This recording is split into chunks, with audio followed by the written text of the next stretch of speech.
Now, this is case number 212 on the calendar in the matter of Kavanaugh versus Klein. Thank you. You're welcome, Judge. Parties have been sworn in. You may be seated. Folks, have a seat. Ms. Kavanaugh, the defendant and your son were in a long-term relationship, although I don't see here that they were ever married. Is that true? Not married? No, we weren't. But you have 3 children together? Yes, we do. So how long did this relationship last? Lasted 16 years. Just for my own curiosity, is there any reason why you chose not to marry? I don't really believe in marriage.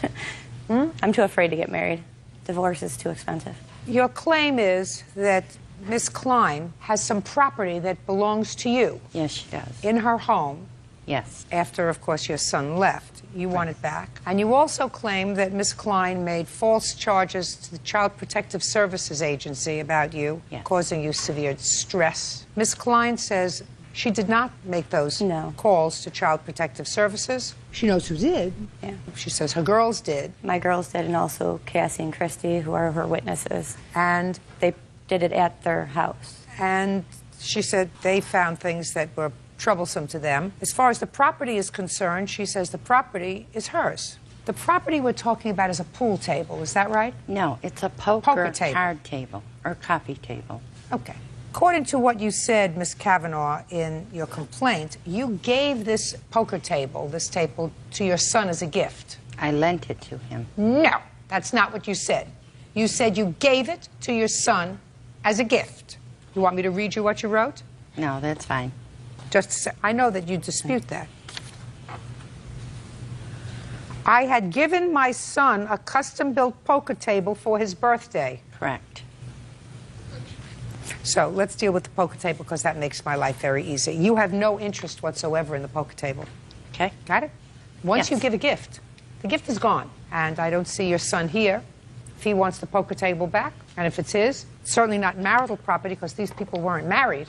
So if he wants the poker table back, he can have it. But you can't because it doesn't belong to you. It would be like birds suing for the poker table. Do you understand? Yes. Okay.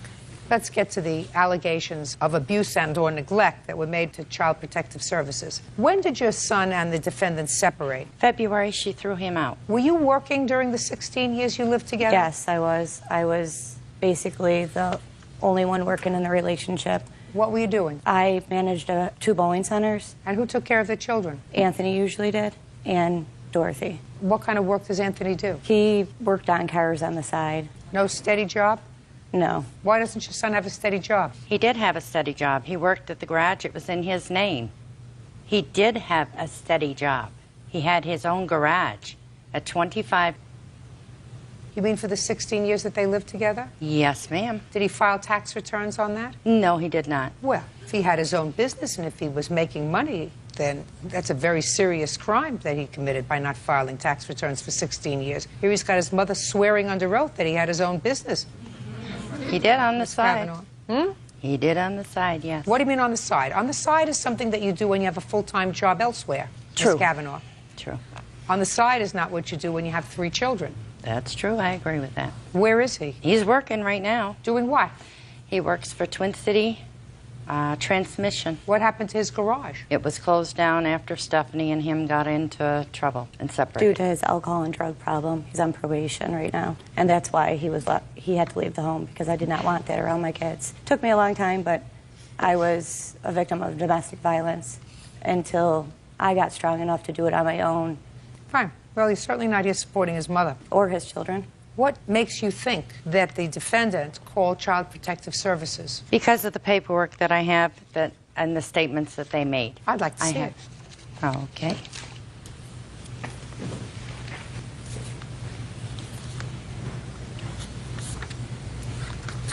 No, don't give me all this paperwork, Ms. Kavanaugh. I want you to show me where in this paperwork it says that a call was made to this Child Protective Services by Miss Klein. Oh, they don't do that. Well, so what I want you to tell me is you direct my attention to somewhere in this stack of papers to evidence that Miss Klein called Child Protective Services. Then it would have to come from my witness who told me that. Fine. Who's the witness? That would be you. Stand up. Who are you? Christy. How are you related to these people? That's my grandma. But that's not your mother, so you have different parents? Yeah. Okay. Where do you live, Christy? Down the street from her. And Down the street from your grandmother. Who do you live with? my mom. Now tell me what you know about Miss Klein calling Child Protective Services? Her oldest daughter did. Well, her oldest daughter is not her. Christy, listen to me very carefully. Do you know anything about Miss Klein No. calling Child Protective Services? No. Sit down. Do you have any other witnesses, Miss Kavanaugh? I have Cassandra. Be very careful if you're going to stand up here. Do you understand me? Yes. Stand up. Do you have any evidence that Miss Klein called Child Protective Services? No, ma'am. That was being good and careful. Yes, Miss Kavanaugh. Okay, there's also a countersuit from Stephanie that I called. I haven't gotten to the countersuit yet. Okay. Well, Do you have any other evidence that Miss Klein called Child Protective Services about your care of your children or grandchildren? other than the piece of paper here that states that they investigated both her and I, which is That's why I called him myself. my name, Stephanie, and all 3 children, it So the states that answer it was is you have unfounded. no, listen to me, so the answer is you have no evidence that it was Miss Klein who called Child Protective No, Services. I cannot prove it was So her. your case No. is dismissed in its entirety. The poker table doesn't belong to you, and you have no proof whatsoever that Miss Klein called Child Protective Services, so I don't even have to get into the fact that if she called them, whether what she said was true. Now I'll get to the counterclaim. Judge Judy continues in a moment. And when people use that child protective hotline for other reasons, it infuriates me. And if it was my world, they'd be in jail. And later today, If you happen to be built like you are, you have to use your strength and your girth wisely, sir. Not like an idiot. real cases, real people. Judge Judy. Dorothy Kavanaugh says her son's ex-girlfriend, Stephanie Klein, made false charges to Child Protective Services.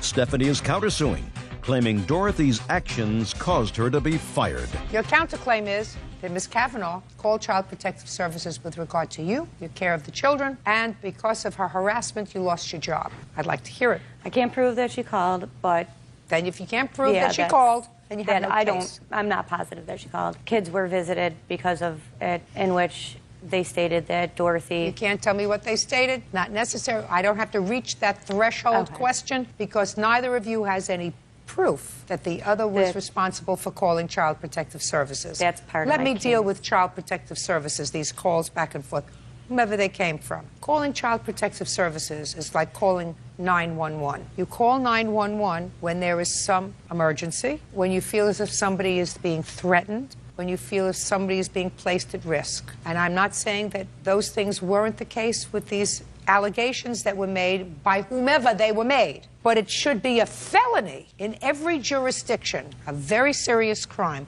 for people to use calls to Child Protective Services in order to either incite or resolve or for retaliation or for retribution about some other issue because they have limited enough resources at Child Protective Services to investigate real allegations of neglect and abuse. And when people use that Child Protective hotline for other reasons, it infuriates me. And if it was my world, they'd be in jail if that's what they're using the hotline for. Having said that, we will move on to the next cause of action in your counterclaim, which is that Ms. Kavanaugh caused you to lose your job. Yes, I had her as a sitter, also her son, who would drop the kids off to her even after I asked not to. She would get upset with them, drop them off at my work several times. She would drop them off at home unsupervised.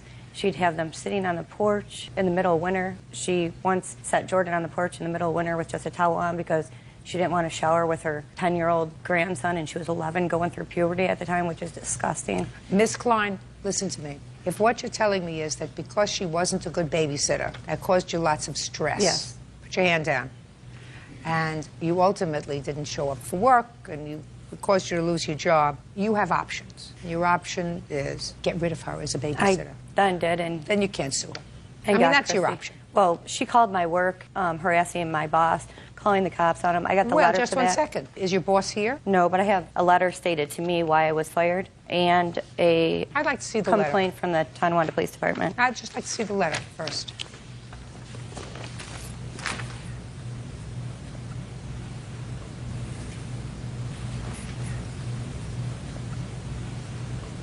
Okay. Can I see the report to the police department?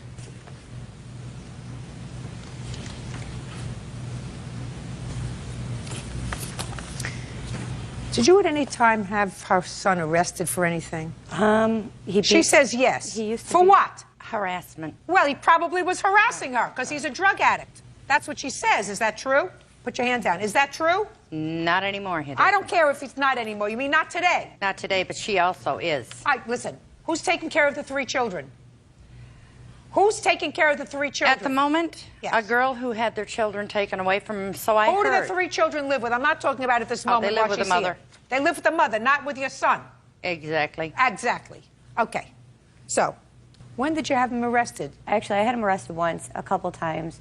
I had to have him removed from the house because he would come in when we were sleeping. He broke in when we weren't home. Slept in my bed when I went away. These sources are 2006. Anything Yeah. happened in 2007 that's been harassment? No. Okay. There was. I was afraid to do it. She's evil and very vindictive. What do you want? We both filed harassment against each other. Well, I don't know why you should have anything to do with her except positive things with regard to your grandchildren, Miss Kavanaugh. You I have a took son her- that's problematic. I took her You to have, court. listen to me. Yes. Carefully.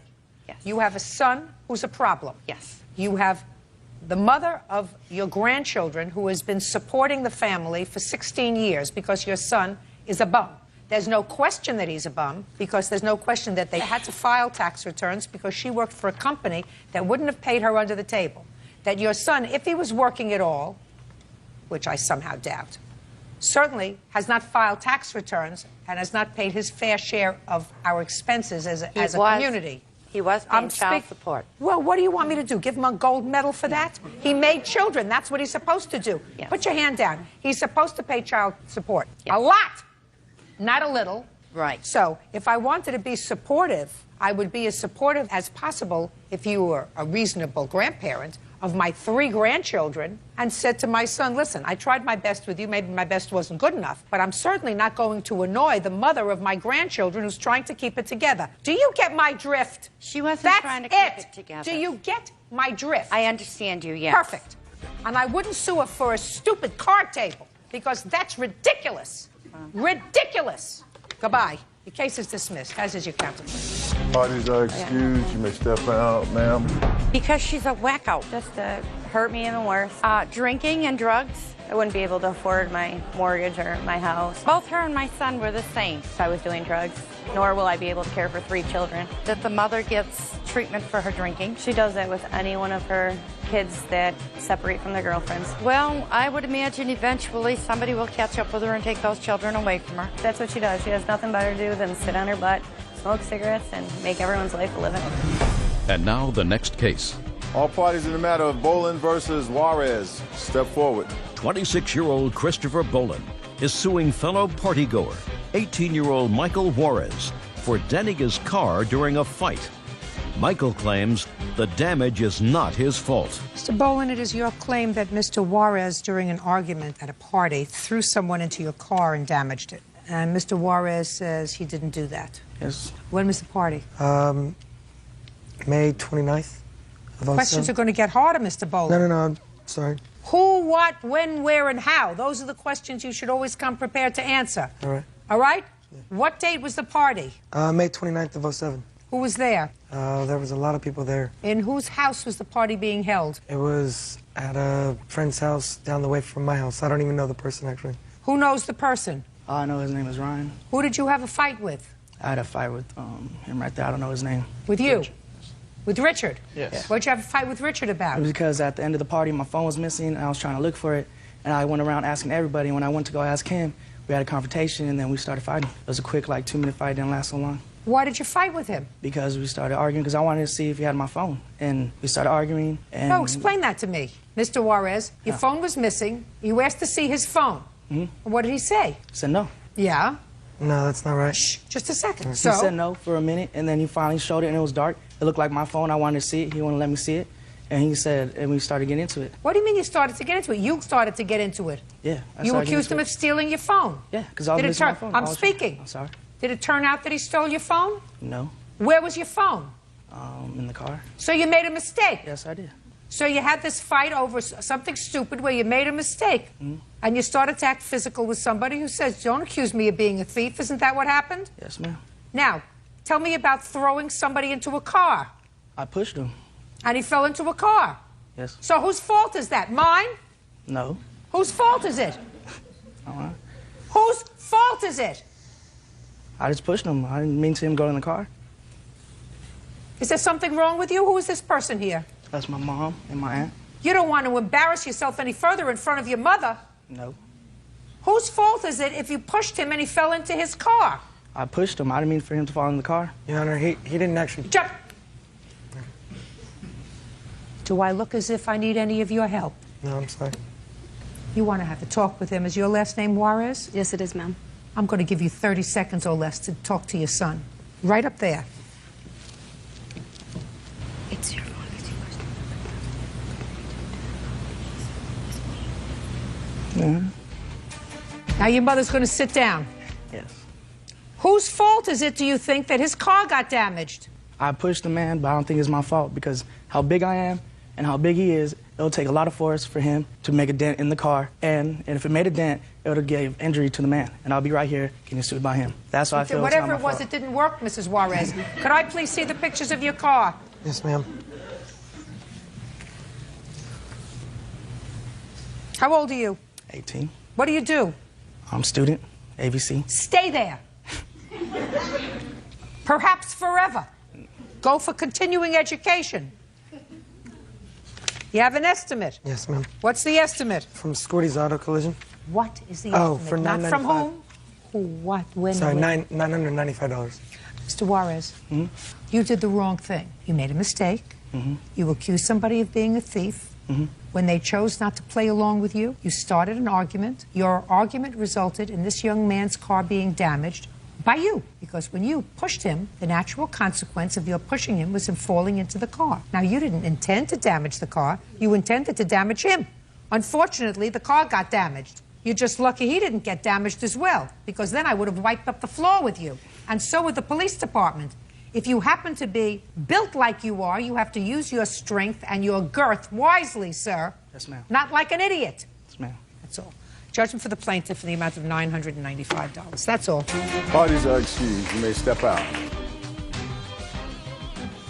Your Honor, case number 263 on the calendar in the matter of Terrace versus Johnson. Thank you. You're quite welcome, Judge. Parties have been sworn in. You may be seated. Sir, have a seat, please. Miss Terrace, this is your former daughter-in-law. She was Yes. married to your son for a very short time, and it is your claim that she owes you some money. She owes you money for airline tickets that you claim you bought with money that was a loan to her to bring her family to see you over a Christmas holiday. You claim she owes you for some wedding expenses that you paid for, and you expected her to pay you back. And you claim that she owes you for one final thing, and that is for some family heirlooms that you gave to her in anticipation of her being your daughter-in-law for a very long time. Yes. Ms. Johnson says that these were all gifts. She never intended to pay you back. There was never any discussion of paying you back for the items that you purchased for her. And you're just angry that she divorced your son and married somebody else. You did remarry. Yes. Okay. When were you married to, I assume, this gentleman? This is your son? This is my son. I was legally married to Ethan on January 10th of '07. And when did you separate from him? January 25th, I believe, is when he moved out. Why? Because he did not want to get a job. He didn't want to pay rent. He didn't want to help with any of the household expenses. You mean you found this out in 15 days? Well, he... Miss Johnson, you got married in January 10th. January 25th, 15 days later, it was over. Yes. Strange. Okay, tell me about the airline tickets, which is what you're complaining about first, Miss Terrace. The airline tickets to bring Shelley and her daughters for Christmas. I flew them down. From where? I flew them from Denver to Las Vegas so they could come and spend Christmas with me. You have daughters? Yes. How many? 2. So you wanted her to come down and spend Christmas with you? Yes. With your son? Yes. Okay. So, go ahead. Shelley had no money for airline tickets, and I was asked if I would purchase them, and I would be paid back. Who told you that you were going to be paid back? Shelley? No, she didn't. That sounds ridiculous, Miss Terrace. You never told you were going to pay her back for the airline tickets? No, that was an agreement with her son. Of course not. You wanted your son to come to your house for Christmas. So you said, I'll send you airline tickets. You don't have to be a genius to figure that out, Miss Terrace. Right? Of course. I have children. If I want my children to come and spend Thanksgiving or Christmas with me, you know, and they don't have money, I say, I'll send you the tickets. So, move on. I don't believe you that she said she was going to pay you back. What's next? Okay. Starting with August 14th, my son discovered that Shelley had remarried on February 14th, Valentine's Day. Okay. Their marriage was not annulled until May. Okay. They were still living as man and wife. Okay. Would you tell me what it is that you claim she owes you money for? I'm not the moral police. Okay. At that time, I told them that I would help out paying for a formal wedding and a reception to be held on May 26th. At that time, after discovering that Shelley had committed bigamy by marrying a man on Valentine's Day, February 14th. Just a second. You said they were married January 10th, 2007. Correct. And then they were supposed to have a reception in May. Correct. But they were no longer living together in May of 07. That's correct. And you paid for what? I paid for all wedding expenses. And? And I was told that I would be repaid for this. However, after... Who told you that? Shelley. It was an agreement that I would be paid back. And after discovering that Shelley married a man while she was still married to my son, I feel she is not entitled to anything. Just a second. I know what you feel. When did you plan this wedding and make the payments that you're complaining about? In what December. Month? In December. So you made certain outlays of money. Correct. Had your son ever been married before? No. Had you been married before? Yes, ma'am. So you wanted to make a wedding. Where was the wedding supposed to be? In my hometown. In your hometown, for your family and friends. That's... Because your son was never married before. That's correct. So you said, I'll make the wedding. Miss Tarras, we know where it's going, my dear. That's what you do. You didn't expect her to pay for the wedding. She's got 2 children that she's, I assume, supporting, that they live with her. She wasn't going to make the wedding. You wanted to make the wedding in Las Vegas, where you live, where your son grew up, where you have family and friends, and you said, I'll pay for the wedding. You put down a deposit on a hall, you put down deposit on invitations, and whatever you did. The formal marriage didn't work out, and nothing came of the May event because they were already separated for 5 months by the time May rolled around. So, doesn't work out, doesn't work out. Would have been no difference if they got married January 10th and you paid for the wedding in January, and that was the formal wedding, and they separated 15 days later. You don't get your money back from her. What do you want? I'd like to add something, Your Honor. Go. Amen. I moved out of the apartment on February 20th of 2007. Shelley's second ex-husband, she found out unfortunately had died, had passed away on December 1st. Shelley was having a very hard time grieving with this.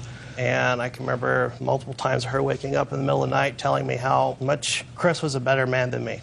Listen, does this have some relevance to your mother's lawsuit, or you just want a cathartic event? What does that have to do? Mr. Tarras, listen to me very carefully. Yes, ma'am. I understand you were hurt. However, you are a very lucky man. Very lucky. Because you were about to take on a responsibility of a woman who's a little nutty. There's no question she's a nut. Because she had 2 girls, and she gave up what appears to be a perfectly reasonable guy with a perfectly reasonable family, and married somebody, according to you, who's in prison. Yes, ma'am. Well, that's nutty. So, finding that out now, before you do something stupid like make a baby with her so that you're tied to her forever, you should go like this and say, thank you very much. If it only cost me a few $1,000s to get rid of this nut, it's a bargain. It's the bargain of the century. Do you understand, Mr. Tarras? Yes, ma'am. Your mother should understand that, too. Judge Judy continues in a moment. I've made more than 5 weddings because we had a couple of doubles in there. I know what it's like. None of my children ever paid me back for weddings. Get over it, Miss Tarras. Now move on. And later today, This apartment is a pigsty. Don't you clean? I don't live like a pig, Your Honor. How did these holes get in the wall? real cases, real people. Judge Judy. Sandra Tarras says her ex-daughter-in-law, Miss Shelley Johnson, owes for airline tickets, wedding expenses, and the return of a family heirloom. Sandra claims Miss Shelley is a bigamist. Now, I understand you were hurt. You'll find somebody else, uncomplicated, and do yourself a favor. How old are you? 25, ma'am. 25. Pick somebody without baggage. Yes, ma'am. Okay? Yes, ma'am. Now sit. I am, ma'am. What's next? Your Honor, due to her committing bigamy... It's over. She never promised to pay you for the wedding. Move on. Well, she did No, she did not. Okay. No, that's a fib. I don't like fibbers. I have 5 children. I've made more than 5 weddings because we had a couple of doubles in there. I know what it's like. None of my children ever paid me back for weddings. Do you understand? Even when the marriage didn't work out. Get over it, Miss Harris. Now move on. Okay. Well, just the bigamy charges. She marries another man while they're still married. That concerns me. It may concern you, madam. I am not a criminal court judge. You want to notify the district attorney that she committed bigamy? Go with good luck and go with my blessing. Get on to what I'm here about. The last part of your lawsuit, which is items that you claim you gave her, family heirlooms that you want back. Yes, my mother makes hand-sewn quilts for all the new granddaughters that are marrying her grandsons. My family is requesting that returned due to Shelley obviously not having any interest in them since she married a man a month after marrying my son. Well, you're not entitled to that, Miss Harris, unless Miss Johnson wants to give it back to you. Do you have that quilt? Yes, ma'am, I do. Would you like to give it back to Miss Harris? She would like it back. I can send it back to her grandmother. Fine. Perfect. What else? The diamond necklace that I would like returned. No, you don't get that back. Okay. I bought that as a daughter-in-law, but... Good. She was your daughter-in-law for about 15 days. Keep going. Yeah, exactly. Keep going. The expenses for the wedding. I already told you. She owes you absolutely nothing. She's being gracious in returning a quilt that you say was made by a family member that you want back in the family. And that's only her being gracious to return that to you. So you're not entitled to anything else, Miss Harris. I'll prepare an order with regard to the quilt. Thank you very much. That's all. Parties are excused. You may step out. This is the woman that I trusted and I loved with all my heart, and I can't believe she did this to me and my family. I'd rather be alone and, be married to the right person than to be married to the wrong person. It's a felony in the state of Colorado. We've already checked it out. So we will be pursuing that. And now the next case. All parties in the matter of Jacobs versus Nelson Ankhorn. Step forward, please. Gazina Jacobs is suing her former tenants, Benjamin Nelson and his girlfriend, Vanessa Ankhorn, for rent, utility bills, and for severely damaging her rental property. Ms. Jacobs, you rented a unit that you had, apartment, Yes. to the defendants. They were referred to you by a neighbor. According to your complaint, you had to evict them. They owed you rent. You want your rent. You want the damage that they did to your apartment, which you say was substantial. Mr. Nelson and Ms. Eichhorn say you owe them money. You kept their security deposit. They did not cause any damage to the unit. They were current in their rent until you shut off their electricity and their power, and they have a counterclaim. What kind of work do you do, Mr. Nelson? I'm a handyman, mechanic, painter. I do a lot of things. Do you work for anybody or you work for yourself? I work for myself. And what do you do? I'm a hostess. It's just the two of you in the unit? And how much was the rent? $960 a month, plus electric and gas. Which you were supposed to pay for yourself. Yes. When did you move in? I believe it was September of '06. When did they move in? They moved in at the end of January of '07, and the lease agreement started 1st of February of '07. I don't think that's right. We lived there longer than that. Can I see the lease, please? I have the lease agreement.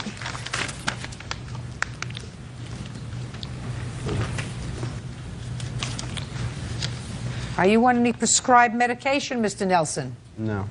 You moved in February of '07, sir, not in September of '06. Okay. So, first let's start with the question of utilities. According to your answer, you say she agreed to rent us the unit and we signed the lease for $960 a month, including utilities. Now you say you were supposed to pay your own utilities. Electric and gas, yes. You were supposed to pay your own utilities. Did you put them in your name? Right before we got evicted. Eventually we had to. What do you mean eventually you had to? You had to when you moved in February. Well, they were in her name up until then because it was part of the agreement that our utilities would be included in the $960 rent. Not according to him. According to this evidence in these papers, that's what it was. It was in her name for a long time. Well, it was, of course. It had to be in somebody's name. Yes, and until she turned it off without notice. Just a second. Were you supposed to pay the utilities? Yes. Why didn't you put the utilities in your name starting in February? Because that wasn't part of the agreement that we had. Of course it was. We didn't have the money at the time. That may be an answer. So we agreed to do it when we had the money. Yeah. Just a second. When did you have the money? I believe it was in April or May. By April, she had already turned off the utilities. That's when we got it in our name. Because you didn't pay them. When did you move out? We moved out around the beginning of June, around June 10th. June 9th was our last day. So you owe her rent for February, March, April, May, and June. 5 months. No, That is not true. We've paid her up until like the last 2 months before we moved out. I'm telling you that that's what you owe her. Okay. Show me that you paid 5 months' rent. If you didn't give her rent for 5 months, tell me when you stopped paying her rent. I always brought her cash. I stopped paying her rent on about end of April. I stopped paying rent because I didn't have the money because I lost my job. All right, fine. So far, you owe her $1,150 in rent, and you didn't pay the utilities for February, March, and April. I assume that they paid them in May because then they had to put them in their own name. At least you were off the hook. So how much do they owe you for utilities? Utilities is, I got the receipts right here, $767.69. Now, you have pictures of the damage to the apartment? I sure do. I'd like to take a look at it. There's several sets of pictures. I also have a list from the repair person and the checks that I did pay a person to repair the $4,000 worth of damages.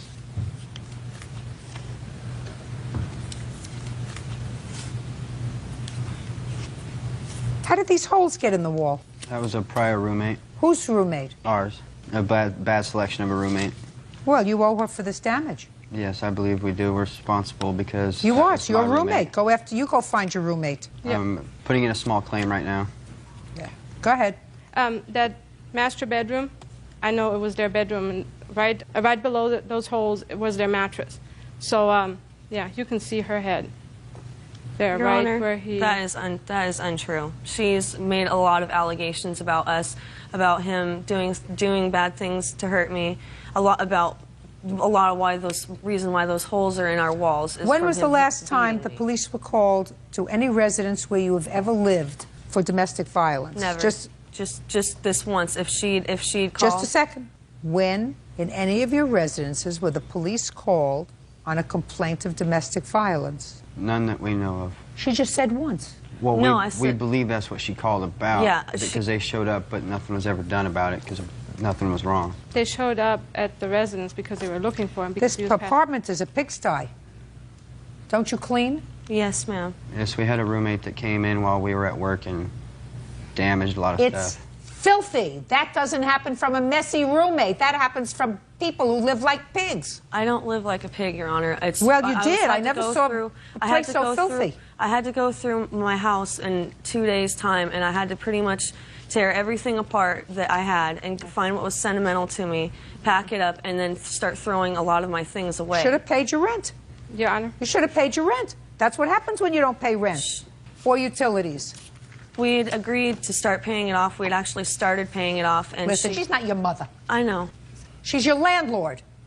The first thing that you did was you moved into the apartment. You were supposed to put the utilities in your name. You didn't.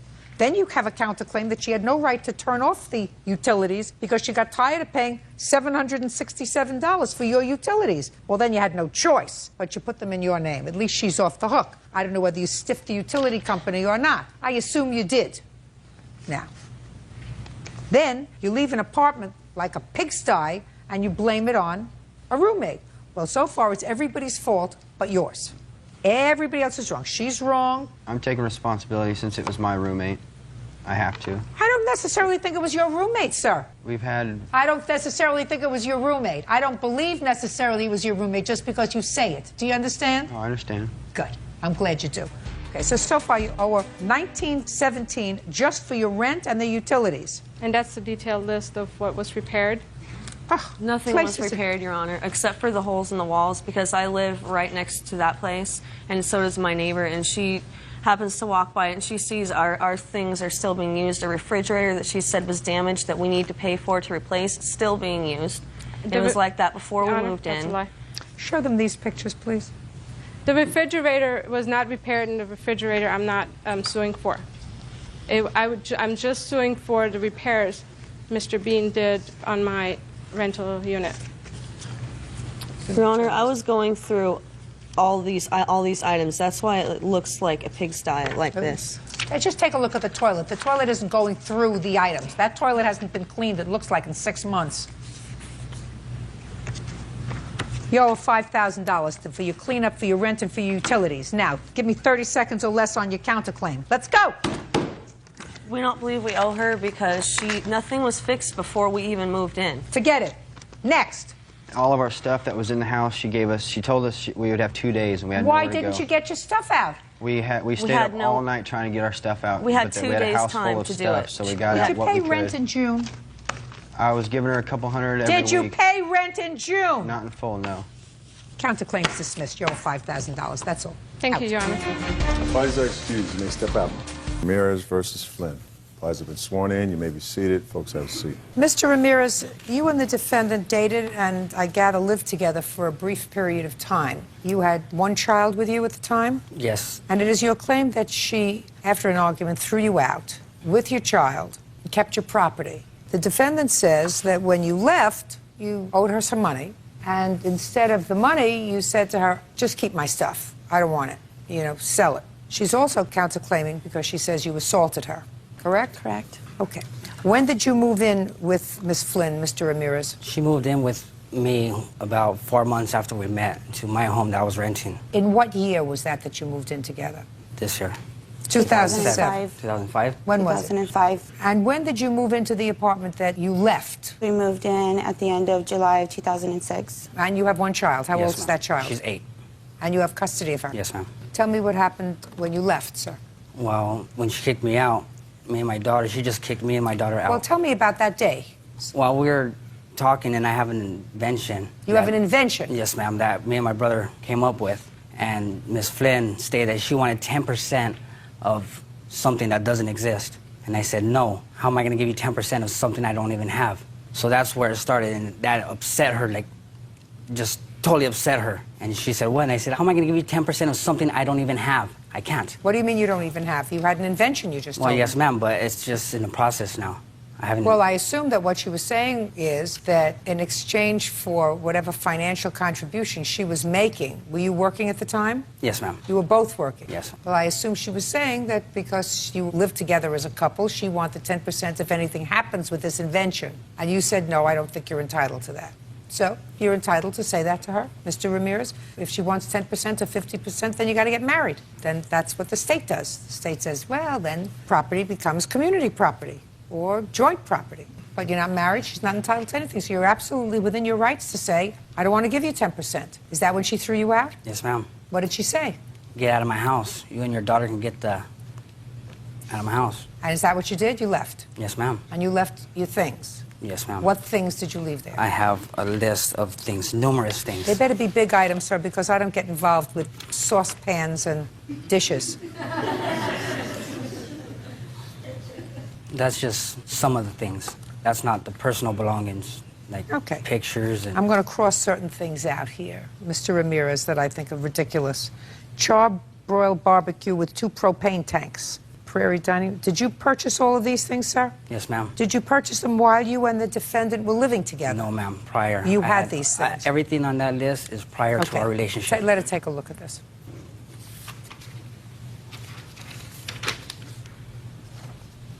Are any of those things that you purchased while you were living together? Probably some DVDs and CDs. Other than that, those are all his things, correct? Yeah. You have to return them to him, all of them. Do you understand? Oh, there's no neon picture. Okay, cross it off. There is a neon picture, Your Honor. Cross it off. Okay, good. Inconsequential, all of those things within 5 days, sir, you arranged to have the movers there to pick them up. Isn't that nice? Yes, ma'am. Good. Now, let's get to your counterclaim. You say he owes you money. Yes. And he assaulted you. Go.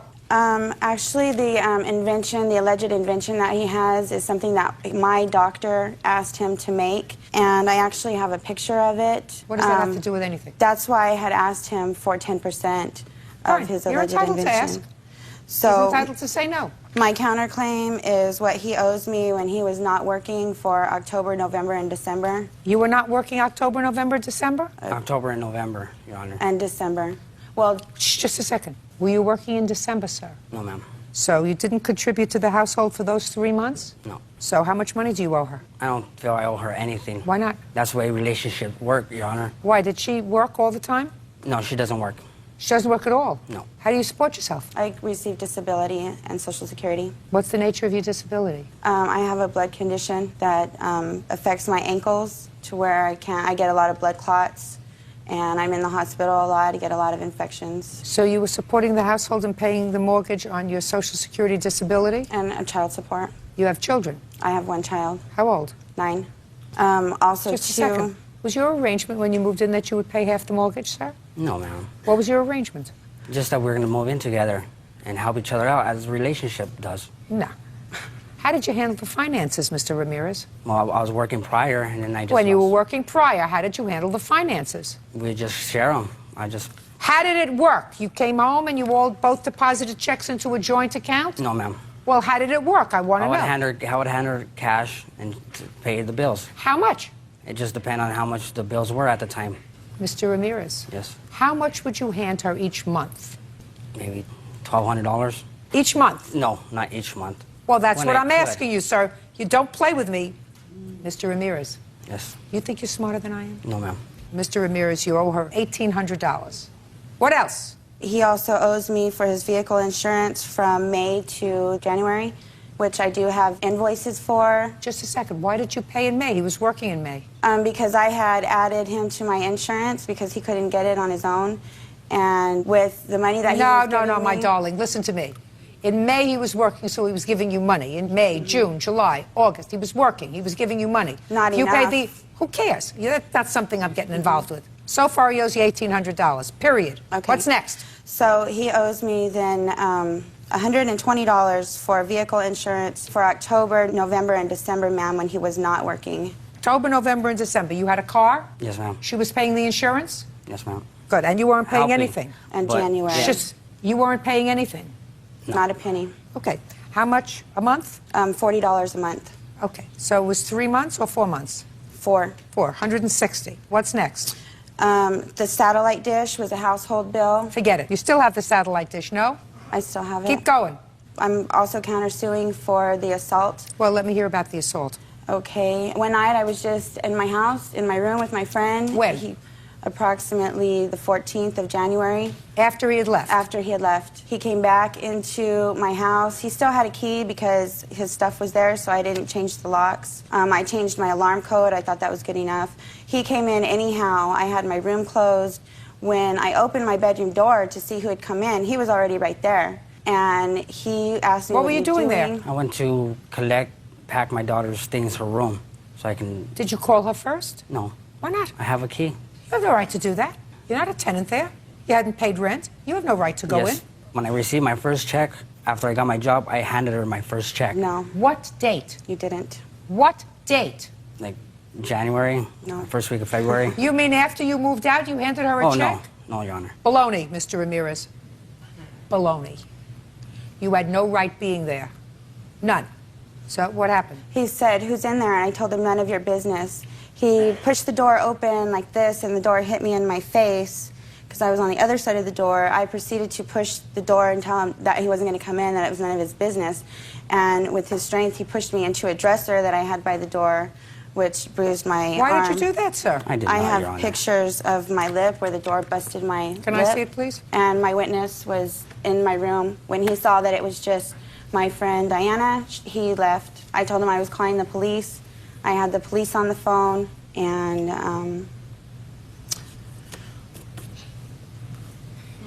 Temper, temper, I Mr. also Ramirez. have a statement from Temper, my- temper, Mr. Ramirez. Ever been arrested? Yes, Domestic violence? yes. What do you have to say for yourself, sir? There's no question in my mind that you entered the house, that was a trespass, and if you assaulted her, that rises to the level of burglary. Do you understand? Yes. Now, I want you to tell me, did you lose your temper? No, Your Honor. Well, tell me what you did. There's no question that you hurt her. I entered the room, the house, and intend to gather my daughter's things from her room and some of my belongings. And then she came out. She said, "What are you doing here?" She said, "Get out of my house." I handed her the key, and I left. No. Didn't push the door open? He No, didn't Your give me a Honor. key. Didn't push the door? No. Didn't cut her lip? No. You have a police report? No, ma'am, I didn't let the police come. So, but he was not there to get his daughter things. He called me later after he left and said, "Why did you do that?" "I just wanted to sit down and hang out with you and talk. I thought we could talk." And I said, "Why would you think that?" He doesn't think that you're allowed to say no. Well, I am saying no. Yes. And, I think maybe yeah. he gets that now. Want to step up? Tell me your last name. Kalish? Ms. Kalish, you were there on the evening that Mr. Ramirez came into the house? Yes. Tell me what happened. We were in her room just watching TV, and we heard the front door open. She got up to see who entered the house, and before she got to the door, he was already standing there. She opened the door, and he pushed the door open and pushed her. Did you say anything about calling the police? She did call the police. I was there. She And what called happened? the police, telling them that he had came in the house without permission, but the police didn't show up. They never showed up? Well, she didn't want them to come over. Why?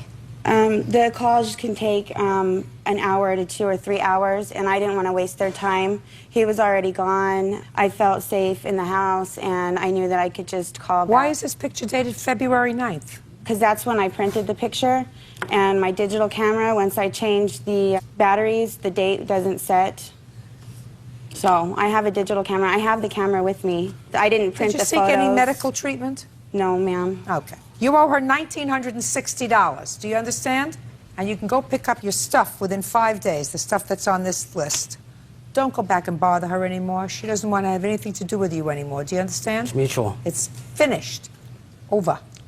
Got it? Mutual. Thank you. That's all. Parties are excused. You may step out. He messed up. I mean, he had a good relationship. He had a really good thing, and he doesn't have it anymore. She kicked us out into the snow, actually, where I didn't have no vehicle, no money, no cell phone. It wasn't snowing. Me and my daughter had to ride our bike over a mile to the gas station so I can call somebody to pick us up. They didn't go out to the street. I mean, he went to his brother's house. She's just a mean person. He chose to make out of himself while his daughter was there. I told her I didn't love her unconditionally, and she just went ballistic. I don't feel bad about that at all. She can move on, and I can move on, and go on with our lives. I hope so. And now the next case. All parties in the matter of Maffett versus Simmons. Step forward. Rachel Maffett is suing her ex-boyfriend, Brad Simmons, for unpaid rent and bills while they lived together. Brad claims he owes her nothing. Ah, Bird, I really am so glad I don't use this internet thing. Miss Maffett, you met the defendant on something called MySpace. Yes. Which is on the internet where people go to meet each other rather than, meeting each other for a cup of coffee or whatever. You exchange information. And you knew him for a brief period of time, and he moved in. Yes, he asked to move in. And it is your claim that while he was there, he paid no rent and bills. He owes you $2,000 for the time that he lived with you. Mr. Simmons says that there was never a financial agreement when he moved in. It was only when he left, unceremoniously, according to Miss Maffett. You left her a note? No, ma'am. What did you do? I packed up all my stuff while she was gone because of the fact that she was a little unstable. I didn't feel comfortable staying there. I packed all my stuff, so I had it out of there, and then I went back to the house and waited for her to come home. And then I told her face to face. Oh, okay. Well, not as bad as I thought. Your Honor, I do have a note. You do have a note? Yes, I do. I'd like to see the note.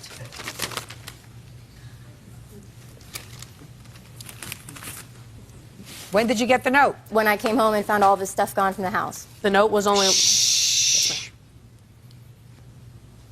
Okay, so you write this letter because you believed she was involved with a couple of other people at the same time she was involved with you. It's a very hurt letter, and you say, I can't talk to you right now. You want to communicate with me through MySpace because you're too hurt. You couldn't trust her. Okay, got it. When did you move in, Mr. Simmons? It was sometime before Christmas. I don't know the exact date. You remember the date? I do not. It was probably after 3 or 4 dates, though. Sometime in mid-December. Yes, ma'am. Of '06. And you moved in at her invitation. Yes, ma'am. And when did you move out? I moved out, it was the first week of February. So let's say It was before Valentine's Day. Remember when he moved out? It was before Valentine's Day, but he was over at my house probably 5 days a week. After that, he promised that we would get back together, and so he lived still with loved you me. maybe 6 weeks. Right. That is untrue. I did not go after. Did anybody live with you before, Miss Maffett? Not in that apartment, no. Has anybody lived with you since? No. So you weren't looking for somebody to share the bills with? No, I was not. So what money do you think he owes you? For the 6 weeks that he was there? He lived there for probably 8 weeks, and 6 weeks. Keep going. And he did say that he would pay for half of the bills. He actually asked me if he could live with me. He says that he thinks it may be the L word, and so that he wanted to come live with me because his family was unstable, and he said that his father was beating him. That is untrue, Your Honor. Listen to me. He left. You have no downside. Well, I paid for all of the food. He eats probably enough for 3 people a day. Yeah. And he did promise me to pay $2,000 from a bonus that he was going to be getting from his new job. And every time I would go to pay bills, he would say, oh, no, it's okay, you're going to get that other money, so we can do this instead and have fun and eat out and things like that. So I did spend money on things that I normally wouldn't have if I were living alone. I work 2 jobs and I am trying to finish school, so I'm just barely eking by. Mr. Simmons says he gave you $500 while he was there. He gave me $300 when he first moved in, which we promptly used on food and going out to eat. Was it 3 or 5? It was 500. I gave her 300 when I moved in, like she said, and then at another point, about 2 days before we broke up, we went out to eat with my uncle at Johnny's Pizza, and I gave her another $200. There was never agreement. I was just trying to I believe you that you gave her $500. Do you feel, Mr. Simmons, as if you owe her any money? No, ma'am. Was there ever an agreement for you to pay rent there? No, ma'am. When I moved out, I figured the $500 I gave her, plus I maintained the upkeep of the house, and I cooked. So I feel that's... You don't get credit for that. I feel that the money that I gave her at the time that I was there was You gave her $500? Yes, ma'am. What's your rent, by the way? My rent is $580 a month. He's paid you enough, Miss Moffett. Miss Judge Judy, I actually have an email here stating that he was going to give me the $2,000. Oh, then I'll see it. I never sent an email. She did have access to my email password. No, I did not. Just a because it second. was saved on her computer. Just a second. Judge, I also have emails saying that he would lie in court, that he admitted to lying in court. He admitted to cheating on me with men. That's untrue, Your Honor. Oh, listen, I'm not interested that he in wasn't working I'm when not he was interested in working. that. It has nothing to do with me. Absolutely nothing to do with me. The only thing that has to do with me is whether or not you just refuse to put a period and say, made a mistake, shouldn't have invited this guy in to live with me after knowing him for just 4 dates. You have no downside. He gave you $500. He was there for 6 weeks, and I'm not sure that you wrote this thing yourself. Case is dismissed, Miss Moffett. Put a period. It's over. Goodbye. Matter of Keiger versus Hunter. Thank you. Parties have been sworn in, Judge. You may be seated, ma'am. Have a seat, please. Ms. Keiger, according to your complaint, while you were in a relationship with the defendant, you made a loan to him, a couple of $100s. Yes. When did you make him this loan and what for? On January 30th, I received my income tax return. And he was at my house. He had gotten kicked out of his residential drug facility. And after a week of being at my house, he had the option from his parole officer to either go back to the treatment facility or go into clean and sober living. And so he asked me to borrow the $200. Well, what's the difference between a drug program and the clean and sober living? He had more freedom in Pancho Villa than he would in the residential treatment facility. What were you on parole for? Residential burglary. What was the condition of your parole? That I'd have to say in either a residential treatment program or a sober living home. So why didn't you stay in the residential drug program? Because I got kicked out of the residential program. For sneaking out to see her. And for drinking. Don't let him tell you that. It's for drinking also. No, Your Honor. That's a lie right there. You can call the program and ask. No, I've never given a dirty test since I've been out of prison. They don't give urine tests for alcohol. Yes, they do, ma'am. You can call my parole officer and ask him. I cannot drink or be around alcohol, and they test me for alcohol at the parole office and at the program. Mike, that's why you were drunk at my house moving me. Okay, did she give you $200? Yes, Your Honor. She offered me $200. Okay, tell me about the $200. You She wanted to go offered- into this. Offered? I have 2 kids. Listen to me. When I look in your direction, that's when you talk. All right. And I'm looking in his direction. Now tell me under what circumstances you say she gave you the $200. She gave me the $200 knowing that I just got out of prison. Don't tell me what knowing. I don't want to hear knowing. Okay, What did you say to her? What did she say to you? You said to her, I need $200 in order to go into this other program, and I don't have it. Correct. Right? Correct. Okay. And she said to you? She said to me that you can borrow the $200, but I would have to help her pay it back. She knew that I did not have a job. Just don't tell me what she knew. Okay. She said you would help her pay it back. Pay it back to whom? Pay it back to her. All right, let's make this simple, Mr. Hunter. She said that you could borrow the money, but that you would have to pay it back. Most definitely. Am I looking in your direction? If you Am would I like- looking in your direction? No. Don't speak unless I look in your direction. She said you could borrow the money, Correct. and you would have to pay it back. Not correct. That's what you just told me. I have to pay it back, but not in cash. I was to help her move, watch her kids, pick her kids up at school several times, which I did, take her friend, which is over there to Fairfield, to see a friend of hers that's in the county jail, fix her car, and that pretty much cleared up all the money issue. When did you help her move? I forget the exact date that she moved. You remember the exact date? No, don't ask her any questions. Okay. If I want to know from her, I'd ask her. I forget the exact date. Before or that she after moved. she gave you the $200? This was before. She moved. Just a second. Listen to me very carefully, because I know that you have a little trouble understanding, sir. Did you help her move before or after she gave you the $200? I just answered your question the same way. That she moved before. She gave me the money before I helped her move. That's exactly what I said. She gave me the money, and then I helped her move. When did you go into this new program? After she moved. I don't have the exact date, Your Honor. I know the exact date. Give me the date. Here, I cashed my check on my income tax check on 1/30/01. That is the day that he moved into Pancho Villa. I moved on February 2nd. That was not the agreement. Just a second. What date did he move into the facility? January 30th. The same day that you gave him the money? I took him there. So you were living in the program on the day she moved? No, at the program that I was at, I didn't have to stay there every day. I can go out, come and go pretty much as I want. Did he help you move? Yes, he did help me move. Okay, tell me what he did. He helped take 2 loads of stuff to my house. Okay, what else did you do for her? I put all of her kids' beds together, picked her kids up from school. She actually had put my name down at her kids' school as a person to be able to pick up her kids in emergency. Okay. Yeah. And picked up her kids several times. And also took her friend down to Fairfield.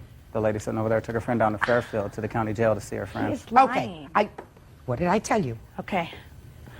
There was a period of time when you lived with the plaintiff, is that right? Correct. When was that? That was in the month of January. The entire month of January? No. I'm going to throw you out. Do you understand? All right. Next time, we're not talking about a lot of money. It would be very easy for me to just to say goodbye to you. You got it? Mm-hmm. During the entire month of January? No, only about a week and a half to 2 weeks. Let's say 2 weeks. And you slept there? Correct. You ate there? Actually, I had some money of my own. I still have my gate money from when I left How parole. I much went money? and bought my own food. How much money? They gave me $200 gate money. You mean when they threw you out of the program, they gave you No, $200? when they kicked me out of prison. They didn't kick you out of prison. Yeah, I mean when I You got wanted to released from stay? prison. I'm sorry. You wanted to stay in prison? Huh? No. You wanted to stay in prison? No. How much money did you give her towards rent in those 2 weeks? During those 2 weeks, I helped her clean up around the house because I was buying my own food and buying food for them. Answer my question, sir. I want the question answered. How much money did you give her towards rent when you were living there? Nothing. When you went to pick up her children on those couple of occasions, did you use her car? Correct. Did you ever use her car for your own personal business? No, I did not. Did he ever use your car for his own personal Yes, business? he did. Of course he did. Yes, he did. Where did he go? He went to the parole officer. Of course he did. He had to go in and check in periodically with the parole officer. And how did you get there, sir? I would take the bus. No, you didn't. Yes, I did. Oh, no. I would hop on BART and take BART and then catch the 80 of bus course you did. to Vallejo. Are you telling me, sir, that you never took her car to go and visit your parole officer? No, I did not. I got bus vouchers from my parole officer to use. Really? Yes. Very interesting. She wouldn't allow me to use her car for personal purposes. Really? That doesn't sound like it was very generous of her. Well, there's a lot of things that don't sound very generous So about why her. didn't can you, call what'd my you stay parole there officer. for 2 weeks for? Well, as she says, the sex was good, pretty much, is why she let me stay there. And it Really? was. I was down 22 months, and I stayed there for the same reason. Really? So you had it all stored up? Right, is that what you're telling me? Yes, Your Honor. Not. Real cases, real people. Judge Judy. Trinity Kiger says ex-boyfriend Michael Hunter owes her for an unpaid loan and the return of 2 CDs. Not. Also, can I be allowed to say something about her character? You No, can call I my don't want to parole hear officer. anything about her character. I Well, hear I enough believe, about your I believe character. it's very important to deal with this case. Something that you can verify by calling my parole officer and find out. I'll hear you. Okay. The night that we broke up, she came down and had my old roommate let both of these 2 in. She came in and punched my new girlfriend in the nose, smacked me around 10 times. The only reason I didn't call the police and press charges is because she had threatened to say that I had beat her up, put bruises on her, and file a domestic violence case against me. Now, this is very interesting. You're supposed to be in a sober clean, living home. sober program, and you're living with a new girlfriend. No. How did that come about? My new girlfriend was over visiting Visiting where? at the sober living home. Okay. When? Give me the date. My parole officer would have the date because I went I'm there the very asking next you day. the date. I told her I don't have How the much exact date. after? How much after she gave you the $200? This was probably about a month and a half, 2 months. Well, if she gave you the money, sir, sometime in, let's say, the end of January. I believe It had- sometime in March. Well, that's just a few weeks afterwards. No, that you had a new it's about, girlfriend. like I said, 4 about a month, weeks, a month and a 5 half. weeks? About, Yeah. I'd say about 6 weeks, 5 to 6 weeks. And when did you get the new girlfriend? I started a job working at Walmart, and I found a woman there that was actually Nicer to you. treated me a lot better. When did you start the job at Walmart? I started it when I first got there to that program, so it was in February. I started that there. And so you found somebody else right away? No, like I said, it was about 5 to 6 weeks that I You're a actually started sleazy talking. character. Pay it back at $200. Judgment for the plaintiff. That's all. Thank you. Excused. You may step out. When she came down and smacked me around in the face 10 times and hit my girlfriend in the nose, everything right then and there, any chances of me ever paying her back would have been out. And he thought because he was, you know, having sex with me that was going to cure the problem, and it didn't. And now the next case. All parties on Mills versus Trelfa. Step forward, please. 23-year-old customer service rep Jason Mills is suing 38-year-old business owner Karen Trelfa for damage to his snowmobile resulting from a collision. Karen is countersuing for damage to her snowmobile, claiming the accident was Jason's fault. Mr. Mills, you were on an outing and you were what is it called? Snowmobiling. Snowmobiling. And it is your claim that the defendant, who was also snowmobiling, had an accident and plowed into your snowmobile, which was in a stationary position. Yes, Your Honor. The defendant says that you and your party created a dangerous situation. She's an experienced snowmobiler, and she wants you to pay for the damage to her snowmobile. Right? Correct. Okay. So tell me when this happened. Well, on February 11th, 2001, we had rented a snowmobile. We were sledding with four total sleds, 6 individuals on the sleds. We had stopped on the far right of the trail, off of the groomed path, onto the powder. I saw the defendant and her husband, whose sled was in front of hers, coming at us at a high rate of speed. Within a milliseconds of his passing through his powder, I saw the defendant's sled sliding toward us. She made impact with us. I was thrown from the sled, landed on my neck. You were sitting on the sled. I was standing directly next to my sled. I was the only person standing at the time. Everyone else was still sitting on their sleds facing forward. I was thrown up, landed on my neck. Anita was thrown from the sled and landed in a snowbank. The impact was severe enough to throw her boot from her body. If you look where the other sleds were parked, Mrs. Trelfa ended up toward the first and second sled. She made impact at the rear of our sled, slid down the trail. Now, immediately after, Mrs. Trelfa did come and immediately check to see if we were okay. Mr. Trelfa, of course, was worried about the condition of the sled. What did he say? Well, he acknowledged that her sled was pretty much trashed. Our sled, the damage was pretty severe. The frame itself was bent. I believe when you see the photographs, the frame on her sled is severely damaged. The top. Do you have photographs? Yes, I do. Would you like to see them? Please. That is her sled. This is my sled.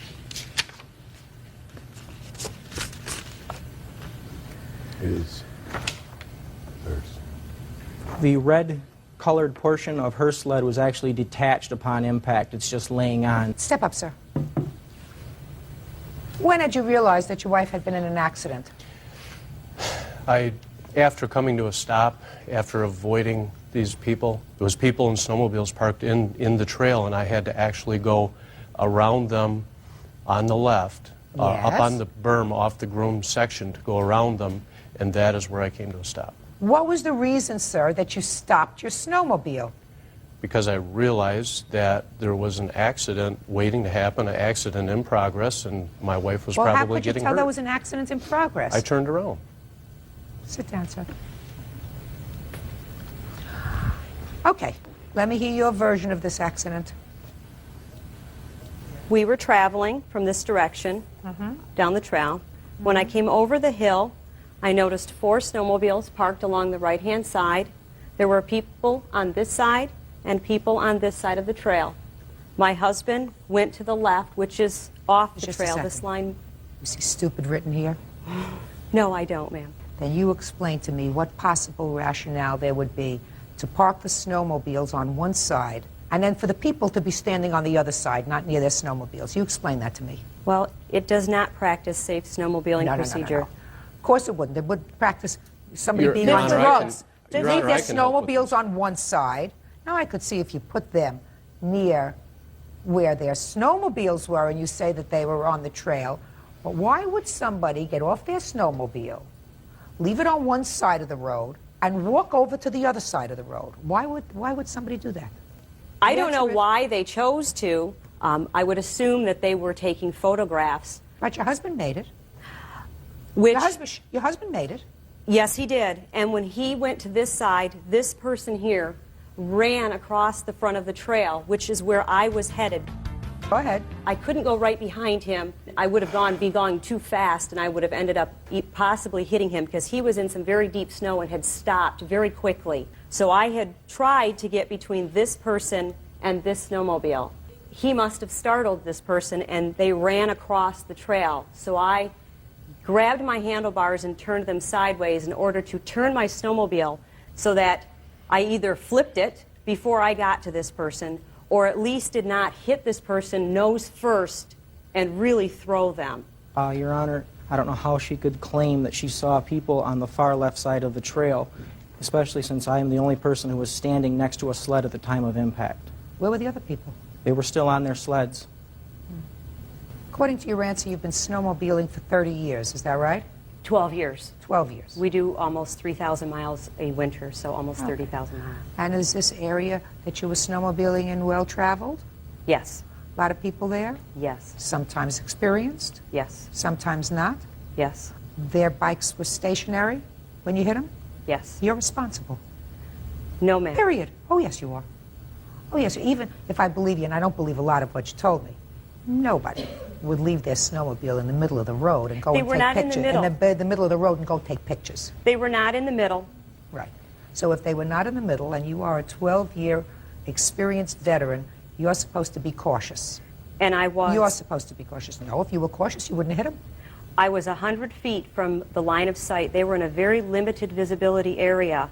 Then you're supposed to be more careful. I was traveling at a very safe rate of speed. Well, how could you be traveling at a safe rate of speed causing this damage? They trapped the area and enclosed it. I don't believe that that's true. I don't believe that they created the kind of hazardous situation that you attribute to them. Maybe some of these sleds weren't totally off the road. Maybe some of them were hanging over a little bit. But you've got a counterclaim. You want them to pay for your sled. You hit them. And you don't know who it was who ran across the road. If you claim somebody ran across the road creating a hazardous situation, it certainly wasn't him. He got thrown from his bike. It was her. Oh, you mean you remember that? Yes. And if he was the only one that was standing next to the trail, how did she get between me and their snowmobile that was to the right of me? I don't know. What? Now, is she claiming that I was on the other side of this trail and running across? Yes. Well, if that is the case, how was I thrown from my snowmobile and into the snowbank? Were you on the snowmobile with him? Yes, I was. Okay, and he was standing? Yes. And you were sitting on the I was side? sitting on the back of the sled. I don't know how she can claim that. Where were the rest of the people? They were all on their sleds, sitting on their sleds. Sounds more right to me. You hit his snowmobile while his snowmobile was in a stationary position, period. His snowmobile, according to you, was well on the side of this road, and there was plenty of room for you to pass. Your husband had passed. There was plenty of room for you to pass. Except for the people stepped out into the trail. Listen, that happens. I don't believe it was her. She says she was sitting on the snowmobile. It's possible that somebody else ran out. You have to anticipate that. That's not his job to anticipate it. That's your job to anticipate it because you're moving. I agree. Good. Then you have to pay for his damage. Judgment for the plaintiff for $1,245, which is what it's going to take to fix the snowmobile. Your counterclaim's dismissed. Thank you. Parties are excused. You may be seated. Folks, have a seat, please. Ms. Eckert, the defendant used to be your boyfriend, and according to your complaint, he owes you for a variety of things. In 2001, you co-signed for a car for him. According to you, he stopped making payments on the car at some point. You took over those payments. You also took back the car in February of this year. You want him to make the payments to you that you made on the car when the car was in his possession. Then you claim that he damaged 2 cars during an alleged assault on you. One was a car that you were in, and one was the car that you had co-signed for. And you also claim that he assaulted you. The defendant says that he made the car payments, so he doesn't owe you anything for the car, that he returned the car to you, in February of this year, and that with regard to the assault, he was merely defending himself. Correct? Correct, Your Honor. Okay. So let's get to the car. We agree that she co-signed for a car for you in 2001. Is that correct? Correct, Your Honor. On what date did you return the car to her, sir? I'm taking your answer. You say you returned the car to her. Yes, February 8th. Tell me the circumstances, Mr. Hammers, of your returning the car to her. I returned the car as I came back from a trip to Arizona because I didn't want to be a part of her life anymore. I'd had enough of everything that went on. That's a lie. Just wait, shh, don't speak.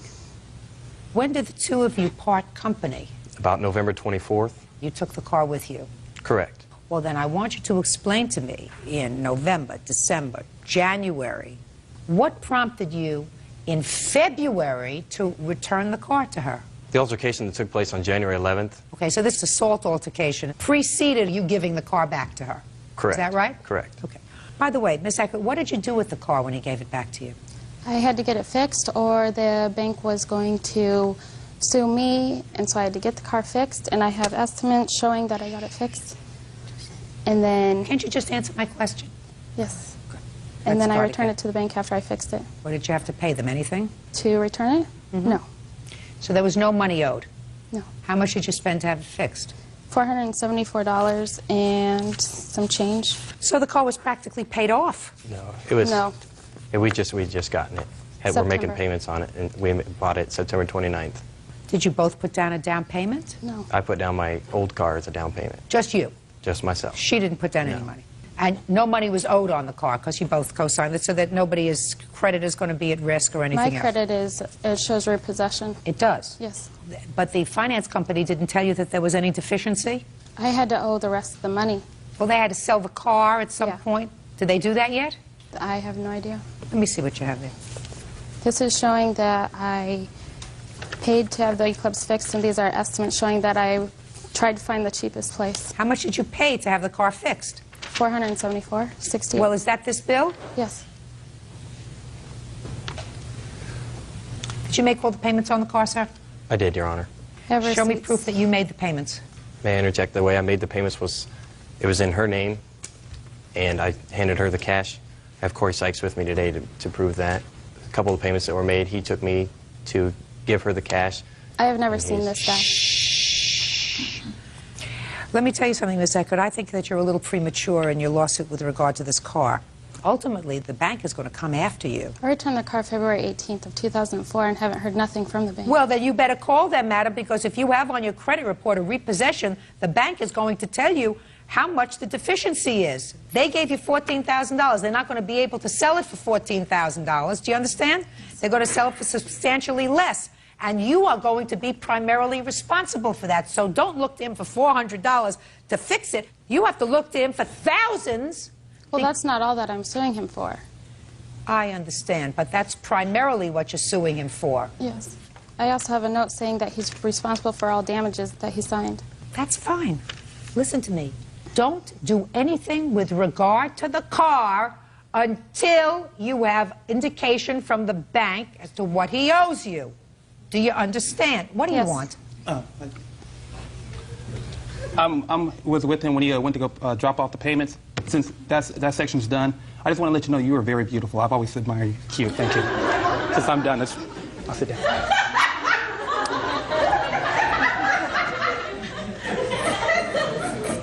I have never seen that guy. You got it? Do you understand Yes. what I'm saying to you? All right. Now, the only part of your lawsuit left is the assault. So when did this alleged assault take place? January 11th, 2004. Tell me about it. I went over to his house because he wanted me to go up to the bar with him, and I didn't want to go to the bar because the girl that I wasn't getting along with, Alicia, was going to be up there. And so I told him, when you get home, call me or text message. What's a text message for those of us who are electronically challenged? On a cell phone, you can text message somebody without having to call them. It's just like an email. Go ahead. And I said, okay, do you want me to meet you at our house? Meet him for what? To get his phone, because his public defender was going to call about... To get his phone? To take a message. Why couldn't he speak to his public defender? Because he was going out of town. Where was he going? To Arizona, as far as I knew. And his phone doesn't work in Arizona? No. You can't get incoming calls in Arizona? I didn't have the service at that time, though. Well, if you didn't have the service, what were you giving her your phone for? I wasn't. You were? Yes, you were. Okay. So According to you, you were going to his house to get his telephone so that you could take the call from a public defender because he was going to Arizona. Judge Judy continues in a moment. We were walking back to the Grand Dam. What were you walking back to the Grand Dam where she was sitting? Because I wanted to tell her I wanted no part of her anymore. I think she knew that. True. And later today, I told her no, that I was going to take her home. She got very upset, and I was going about 35 miles an hour, and she put my car, and it hit reverse, almost went into park, but not quite. real cases, real people. Judge Judy. Crystal Eckert says ex-boyfriend Matthew Hammers owes for unpaid car payments, damages to the vehicle, and an assault. Matthew says it was Crystal who assaulted him. All right. Who did you go to his house with? Carl Bonnie. With Carl? Yes. Okay. What happened when you got to his house? Carl stayed in the car. I parked my car down the street, and I walked up. He came downstairs. I got a text message saying, "That's up what you did to Matt." He said, "I don't know what you're talking about." I don't know what you're saying. Okay, I got a text message from the girl that I don't like, Alicia, saying, "That's up what you did to Matt." I asked Matt, I said, "What did I do to you?" And he's like, "I don't know what you're talking about." And so I was like, "Fine, whatever, I'm done. This is stupid." And I turned around and I walked off. Matt comes around, I start running, and I hear him, and then he puts his arms around me, and I go sliding on the ground. I have scars from when he did it on my arm and on my knee, and I also have pictures when I fell. And then what happened? And then I yell for Carl. Carl comes running out, and Carl, Bonnie, and Matt got into a fist fight, and I went back to my car. I wanted to leave. I didn't want to have no part of anything. So? And then after that, I was yelling for Carl, "Come on, let's go, let's go." Carl and Matthew are walking down the street talking. So they stopped fighting and now they're buddies? As far as I knew. Okay, keep That's going. what it looks like to me in my car. Keep going. And so Carl gets in my car, Matthew comes on the driver's side and says, "I want to talk to you, I want to talk to you." I said, "No, I don't want to talk." And he gets all mad and runs up to the Eclipse and punches the Eclipse in the left quarter panel. And then I'm driving off, he comes, he punches my driver's side window of the Grand Am and pulls on it, does not break the window. After he punched the window, he was pulling me out of the vehicle. I was clawing his face as in self-defense because I was halfway out of my window. And one arm was behind me, pulling me out. Carl was trying to get his arm off me. That was the end of the story. Okay, Carl. He also called my mom.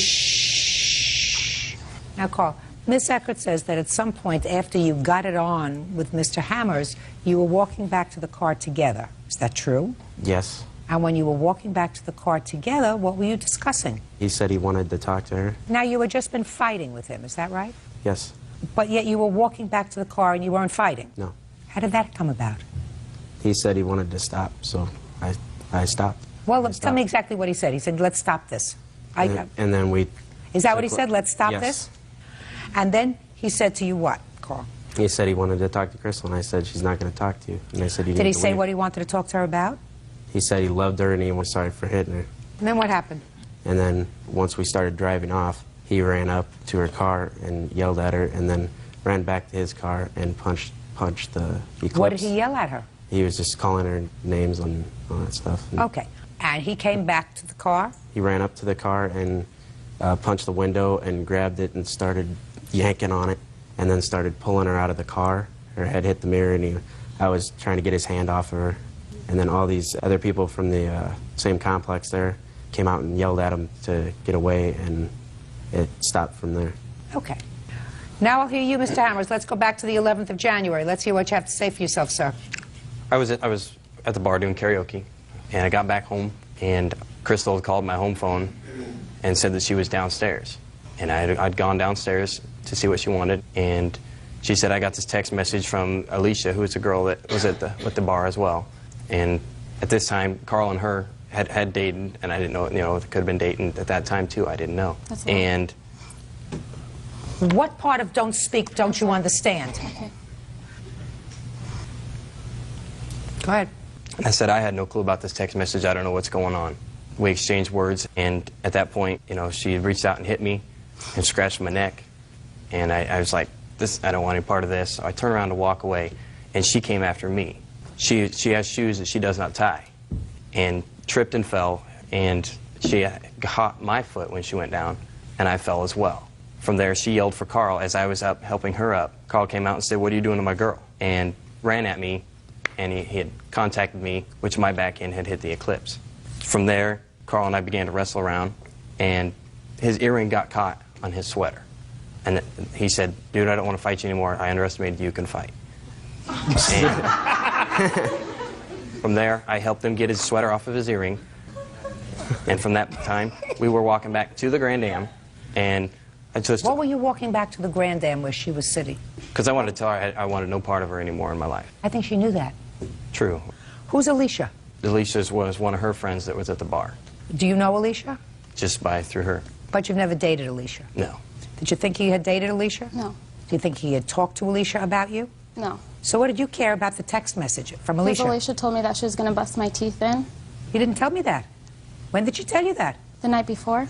Well, why would she say that to you? Because Matthew told me that Alicia asked Matthew if she wanted to smoke some drugs with her. And? Well, then Alicia thought that I was saying a bunch of rumors about her, saying that she's a drug addict, she's no good mother. And so I was like, okay, Alicia wouldn't let me tell her. Alicia told me that she was going to bust my teeth in, so why would I go to the bar? What did that have to do with him? He's the one who told me that Alicia asked him that. But she was not angry with you about that. She was angry with you because she said that you were going around telling people she was not a good mother and a drug addict. Yes, and I don't know where she would get that because me and Alicia, we've been friends since 3rd grade. Oh, so you went over to Matt's house because you were annoyed with him because you thought that he had told your friend Alicia. That's not that, true. No, no. I mean, it's coming clear. You know, I ask enough questions, it will become clear. You weren't going over there to say to him, what's this about? You knew what it was about. It was about you asking him, why did you say something to Alicia about that drug business that I spoke to you about? That's not because now she's sending me bad text messages and she says she's going to bust my teeth. Listen to me, you had no reason to go over to his house that night. The only reason you went over to his house that night had to do with the text message from Alicia, not with this baloney about getting his cell phone. Listen to me very carefully. I'm dismissing without prejudice that part of your claim which has to do with the car. Wait until your bank advises you how much the deficiency on the car is after they sell it, and then you sue him for that deficiency, because you are responsible for that, sir. As far as the assault is concerned, I find that you precipitated it by going over there that evening, and that you did, in fact, trip and fall, which is consistent with the injuries. Quiet. The injuries in your photograph to your knee. I'm dismissing that part of your claim with prejudice. Goodbye, and have a happy life. Parties are excused. You may step out. I think she's just trying to get back at me for, leaving her and life in general. No, I wasn't angry about that. I was angry that Matthew tackled me. One time she had said if I messed up her credit, then she was going to mess up my life. So I'll be seeing him in court in Omaha. if she's going to try, she's going to try. And now the next case. All parties in the matter of Glenn versus Kelly. Step forward. 23-year-old hospital administrator Megan Glenn is suing her former friend, 25-year-old bartender Megan Kelly, for damaging the transmission on her car. Megan says her drunken friend put the car into reverse while it was in motion. Miss Glenn, you and Miss Kelly used to be friends, and it is your complaint that you were giving her a ride home because she had too much to drink, and an incident happened in the car, and she took the shift on your car and threw it and damaged your transmission. You had to have the transmission fixed. You want her to pay for that. In her defense, she says that she did not damage your transmission. All she did was put it in neutral. So, when did this happen? October 18th, 2003. Where were you? We had been at her parents' house. Doing what? Hanging out. Had you had anything to drink when you were there? I think I had 2 or 3 beers to drink that evening. What about Miss Kelly? Yes. You'd been drinking too? We both had been. How did you get to her parents' house? I drove my car to her parents' house. And Miss Kelly, how did you get to your I parents' drove my car as well. Why didn't you drive home? My parents didn't think that I should, so I rode home with Megan. Your parents felt that you had had too much to drink? Yes. At that point, did you argue with your parents when you were ready to go home? I did. Okay. What happened? We were on the way to her apartment, and she wanted to go to the bar that her boyfriend was working at so that she could get her keys to go. She was going to take a taxi back to her parents' home and get her car and drive it to her apartment. And you said? I told her no, that I was going to take her home. She got very upset, and I was going about 35 miles an hour, and she put my car, and it hit reverse, almost went into park, but not quite. The car came to an abrupt halt, and I pulled over to the side of the road. I yelled at her to get out of the car. She did, and then I went to put my car into reverse, and it was not functioning at all whatsoever, so I yelled at her to get back in the car, and she did, and we drove home from there. You drove her to her house? To her parents' house. Can I see the bill? Yes, ma'am. Okay, Miss Kelly, your version.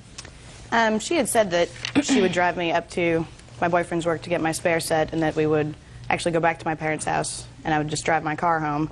And then she changed her mind and decided that we were just going to go back to my apartment. And I said, well, if that's the case... When did she change her mind? We'd been in the car about 10 minutes. You think she was concerned about you? It's possible. Go ahead. I know I shouldn't mess with a vehicle in motion, but I put the car in neutral. You could even hear the engine rev like it was in neutral. It did not come to an abrupt halt. So then she went to put it back in gear, and that could have caused the damage, because I know, a car that's in drive can't go to park or reverse. There's safety features in the car. So from neutral, it could go into pretty much any gear, but from drive, I just bumped it back into neutral. And then she freaked out, jammed it back in gear, and then she stopped the car and told me to get out. So whose fault do you think it is that her transmission was ruined that evening? I don't think it was my fault. From drive to neutral... I'm asking you. Whose fault do you think it was? I guess it's Megan's fault. Your fault. Let's say I believe you that what you did was you were drunk and you put your hands on her car and you put the car into neutral while she was driving. But for the fact that you did that, she wouldn't have tried to put a car into a different gear, right? True. So you have to pay for it. That's what happens when girls get drunk. They do stupid things. Boys do stupid things when they get drunk, too. But it always is absolutely amazing to me that girls who are supposed to know better will drink to a point where they lose control of their thinking process and they act like idiots. Okay. Good. Judgment for the plaintiff in the amount of $1,774.22. Thank you very much. Parties are excused. Next up. Your Honor, this is case number 343 on the calendar in the matter of Krill versus Krill. Parties have been sworn in. Judge, you may be seated. Jennifer, this is your stepmom. Yes, ma'am. And you are no longer married to her father, is that right? You are Yes, now ma'am. divorced. How long were you married to Jennifer's father? 18 years. Jennifer, you came back to live with your stepmom. You have a child? Yes, ma'am. How old is your child? She's 3. So you came back to live with your mom when you were 16? Yes. With the baby? Yes. Where had you been living? In El Paso, Texas with my real mom. And that didn't work out, so you came back to Live with your her, correct. stepmom. Your complaint is that your stepmother has a car that belongs to you. Correct. And she says she does not. It is her car. I gather there was a time when you were 16 or 17 that your stepmother gave you her car to drive, and you totaled it. Right. And then what did you do? What do you mean? Well, you got some money, according to your complaint. You asked your biological mother for some money. Oh, yes. And she sent you some money, and you put it in the bank. Right. And you and your stepmother went out shopping for a Right. car, according to you, purchased this car, which your Right. stepmother put in her name. Right. That's the car we're looking to retrieve. Right. So, when you went to buy the car, you were 17? Right. Is that right? Yes, ma'am. And what kind of discussion did you have with your stepmother about the car? We really didn't have a discussion. I mean, she told me that we were going to buy me a car because she didn't have any money to afford to replace the other one. And then she did the transaction. I handed her the $800 in front of the man that we bought it from, and then I walked away. She never consulted me about putting her name on the title. She just, I guess, put her name on it. So, I mean, I have the bill of sales. I have a bank statement from that Okay, day. no, there's no question. The money came from your stepdaughter. Yeah, but she's not telling the story right. Okay, so I'm listening to you. She never gave me the $800. She went and took care of that. Jennifer also took care of all the title work and registration, and she's the one that put my name on that title. No, I did not. I never went to the license bureau to do that. She took care of all of that. Why would she put your name on the title? Maybe because she was a minor? No, I don't think it had anything to do with that. I think she totaled my car in early May. The Neon was bought probably 3 weeks after that. Ms. Krill, she has received a gift from her biological mother for the purpose of purchasing a car. Yes, ma'am. Why do you think this car belongs to you? Because we discussed it. It was supposed to be, she's the one that took care of the paperwork. If she really believed that it was her car, why did she put my name on the title? Now, just a second. That's not my question. Why do you believe it's your car?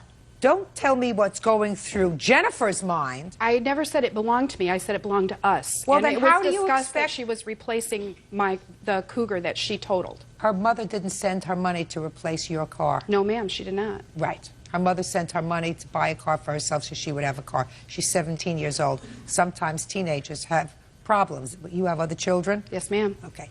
When your child is 15, 16, 17 years old and they have an accident with the car, it's just part of parenting. They don't replace it. I didn't ask her to replace the car, though. The car was put in both of our names for it to be our car so we could share it. You can't share an $800 car, and she's not living with you anymore. So what do you want to do? We live a mile from each other. You can't share the car. It's impossible. Who has the title? I do. Can I see I it, have the please? receipt to the title. You don't have the title. You have a receipt. I want to see the title. Okay.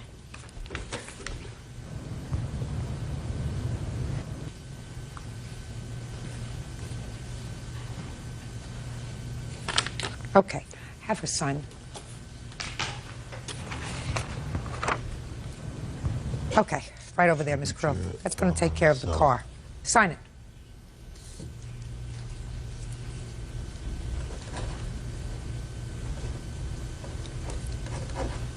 Okay. Bird, would you give it over to the plaintiff, please? All right, that takes care of that. Now, I'm going to take care of all this property stuff. What kind of property do you claim that you have at your stepmother's house, and why did you leave it there? Well, I have a couch that my aunt gave me. I have a bed that my grandmother gave me, a radio flyer, a radio tricycle. I have all my shoes. That's for the baby? Right. Those are her toys, and amongst several other toys that she has there. And Well, the reason why why didn't you take those things when you left? Because I was sent to Texas. I mean, I couldn't pack everything. What do you mean on you the were plane. sent to Texas? When were you sent to Texas? I was sent there July 11th because they said that I couldn't live in their house anymore. So. You mean your stepmom said you couldn't live there anymore? Right. Well, Why? What were you doing? She told me that I had to go to Texas. I had to face my past and stand up to my real mother. I mean, I didn't understand why she was sending me. I still don't understand why she sent me. She's going to tell me why she sent you. There had to be something that you're not understanding, but that I have a feeling I'm going to understand. Go ahead. She was sent back to Texas at that time because I was on medical leave and because she was getting into some trouble that I couldn't handle. I told her to go back to Texas to deal with things that were going on, to step up because she needs to be a mother. To her child? Yes, ma'am. I'm a mother to my child. I think I am a very good mother to my child. I've never hurt her. I mean, I don't understand why she's saying that. Well, let me ask you this question. You've never hurt her? No. Do you think that you surround her with the appropriate people all the time? Yes, I do. Just think about my question very carefully. Where's her father? He is in Texas. He's no longer in my child's life, nor has he never been. Does he pay support for her? No, he doesn't. Why not? He just doesn't. He's in prison. Well, that's a reason. That's a reason for him not to pay support is because he's in jail. What is he in jail for? Statutory rape. Of? Me. Of you. Is that one of the reasons you didn't get along with your biological mother? Yes, it was. Did they pursue that against him? Yes, ma'am, they did. Okay. Your stepmother says that you were getting into some difficulty with your daughter, that she found her in a circumstance that she wasn't happy with. Is that right? Yes, ma'am. Is there any truth to that? No, I don't understand. I don't know what circumstance you'd be talking about because... Well, maybe she'll tell me. Go ahead. She was dating boys that had no business being around the grandbaby. I actually had to extract her from the home of one twice within a month's period. What was wrong with them? He beat on the baby, for one. How do you know that? He left marks on her. Judge Judy continues in a moment. Yes, he was one of my boyfriends. She admitted that he hit her. Because she had an accident in her pants. I didn't agree with it. I didn't say, oh, well, that's okay. So when I asked you whether your daughter was around inappropriate people, the answer was yes. Real cases, real people. Judge Judy. 18-year-old Jennifer Krill says her stepmother, Kim Krill, won't return her vehicle. Kim says Jennifer should think of it as compensation for wrecking her car. Did you ask Jennifer about the marks? Yes. What did she tell you? She admitted that he hit her. Is that right? What happened was, from another instance, that when I was in Texas, yes, he was one of my boyfriends. I came to live with him. I mean, he was nice until, like, he told me to get out of his house. And then the reason why he hit her was because she had an accident in her pants. I didn't agree with it. I didn't say, oh, well, that's okay. I got my stuff, I packed my bags, and then I called my real mother in Texas, and that's when she came and got me. Jennifer, so when I asked you whether your daughter was around inappropriate people, the answer was yes. Oh, I didn't think that she was stating that. I thought, excuse me, she was stating my stay right now. And how I'm talking about right that. I want to know why you were sent back to Texas. I was Your on stepmother is on... In December? No, in July. She's been sent back twice. Okay. That's why. Well, anyway, that's when you were sent back the last time. It was in July. Right. And you didn't take all of your stuff because you thought you were coming back. Right. Do you have her couch? Yeah. You have her bed? Yeah. I would like to say, though, that when she arrived back in Hobart, she called and said she was coming to get her stuff, and she did come and get a lot of stuff. It was her choice that she did not come back and get it. I never denied her that stuff. Okay. She didn't. Do you want... It's going to be easy. Okay. What stuff do you want now? Mainly, I want my car. And I do want my couch and my bed, but I don't have... Well, listen, Jennifer, you can't have it both ways. If you want your couch and your bed and the baby's toys, make arrangements to pick that up in 5 days, fine. It'll be put out, it'll be waiting for you, you'll get a storage space, fine. But she's not going to act as a storage facility for you until you decide what you want to do. The car you now have, do you understand? Okay. The car is yours. Okay. You have it. You want to forget about the rest of the stuff? No.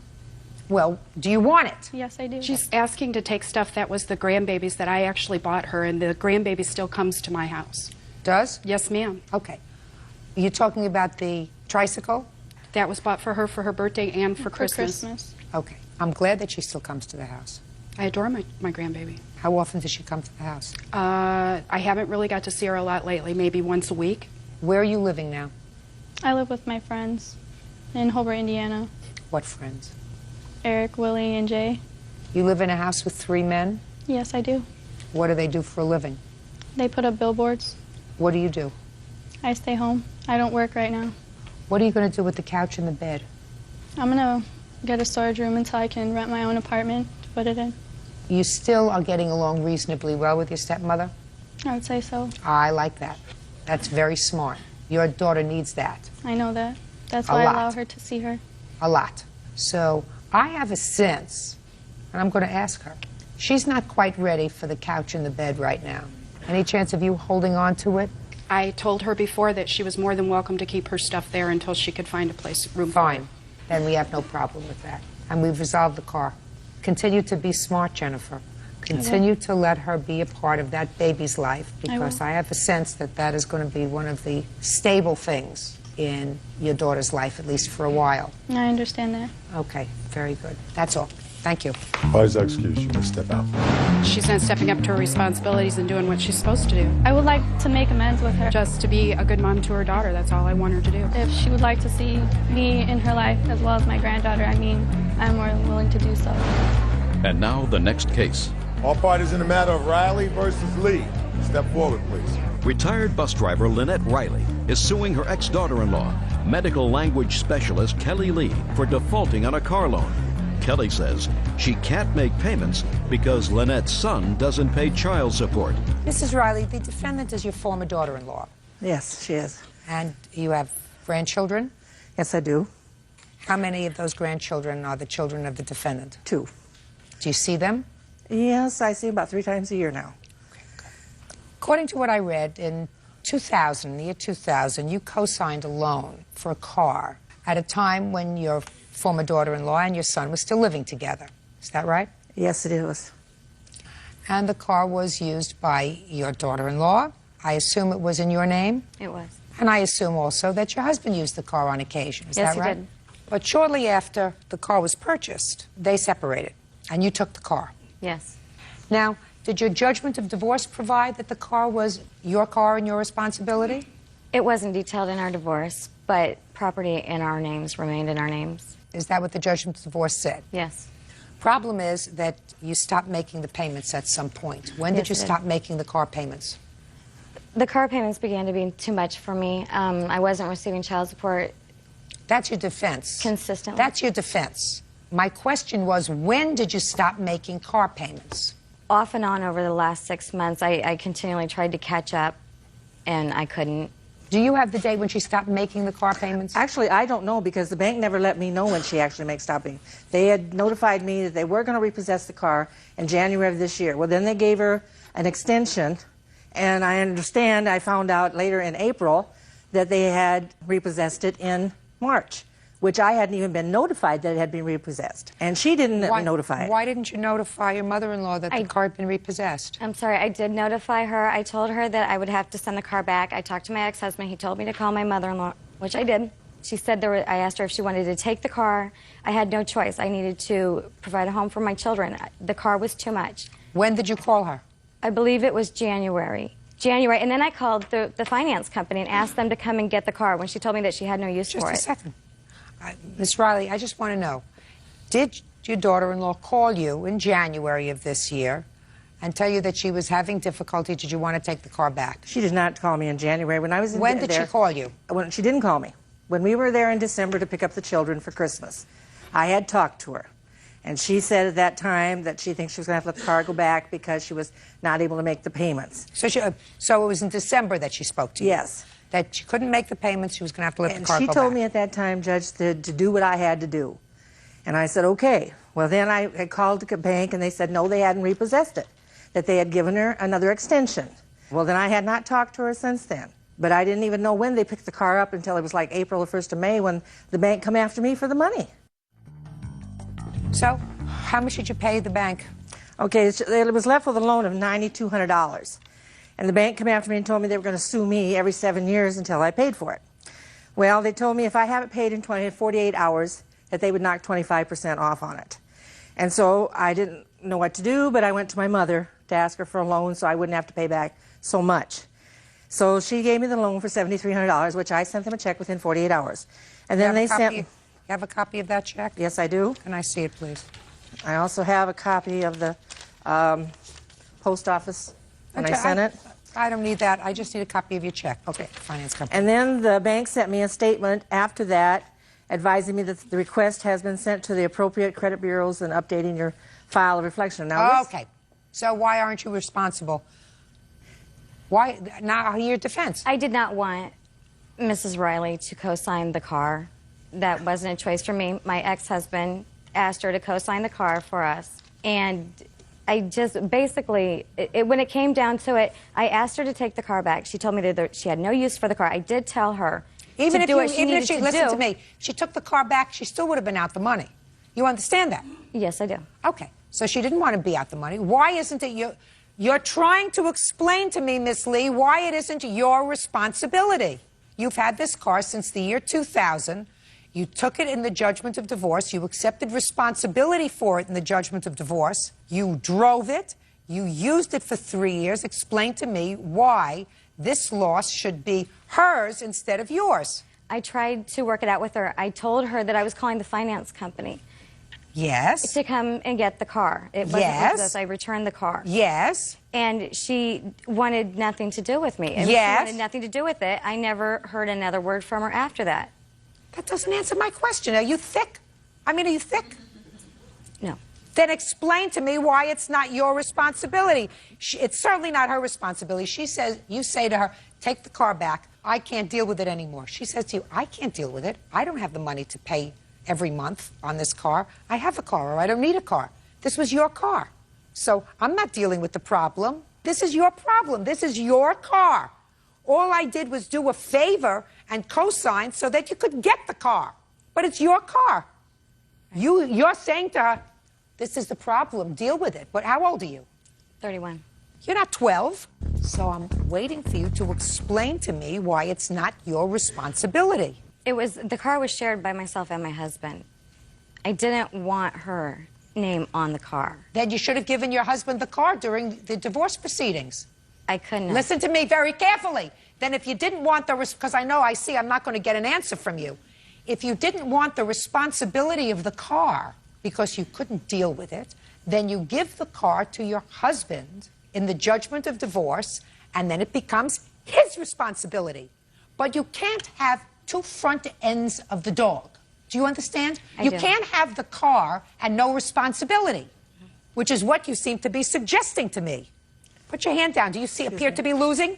No. Sorry. Do you understand? Yes, I do. All right. Anything else you want to say to me? No, ma'am. Perfect. Judgment for the plaintiff in the amount only that I can award you here, which is $5,000.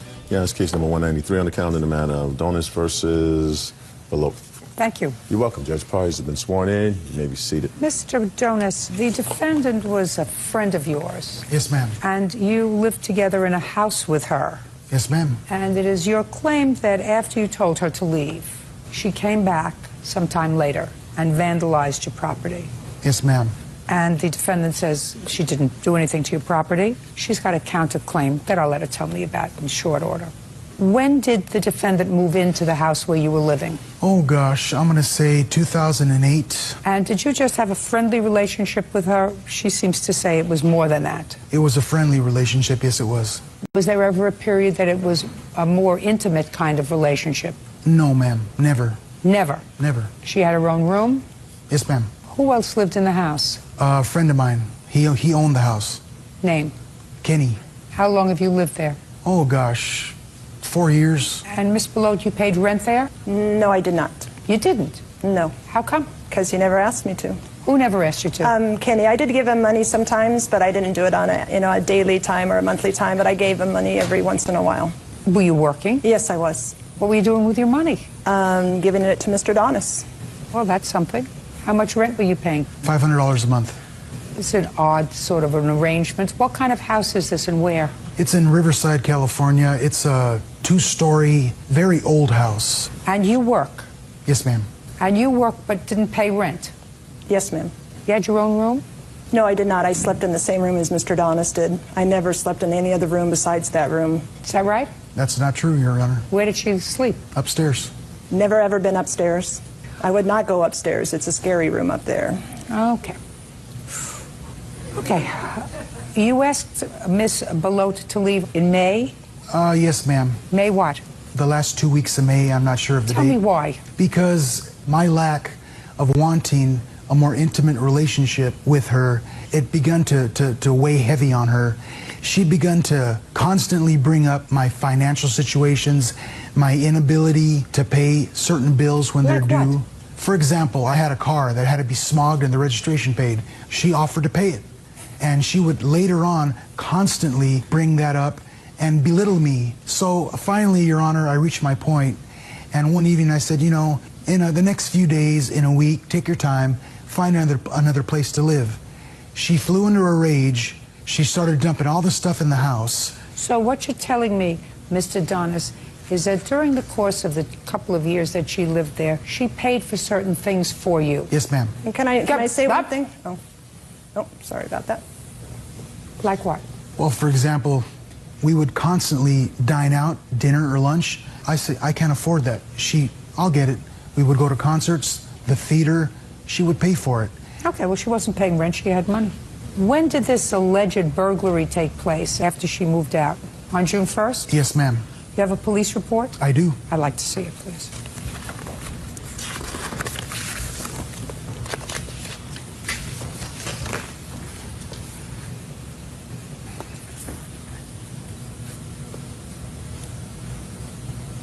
You told the police that you dated Miss Belote for 3 years while you lived at the residence. No, I did not. That's what the police wrote down. They wrote down a couple of things erroneously. Belote stayed with Donis at the house during a portion of their relationship. Donis ended the relationship with Belote about 2 months ago.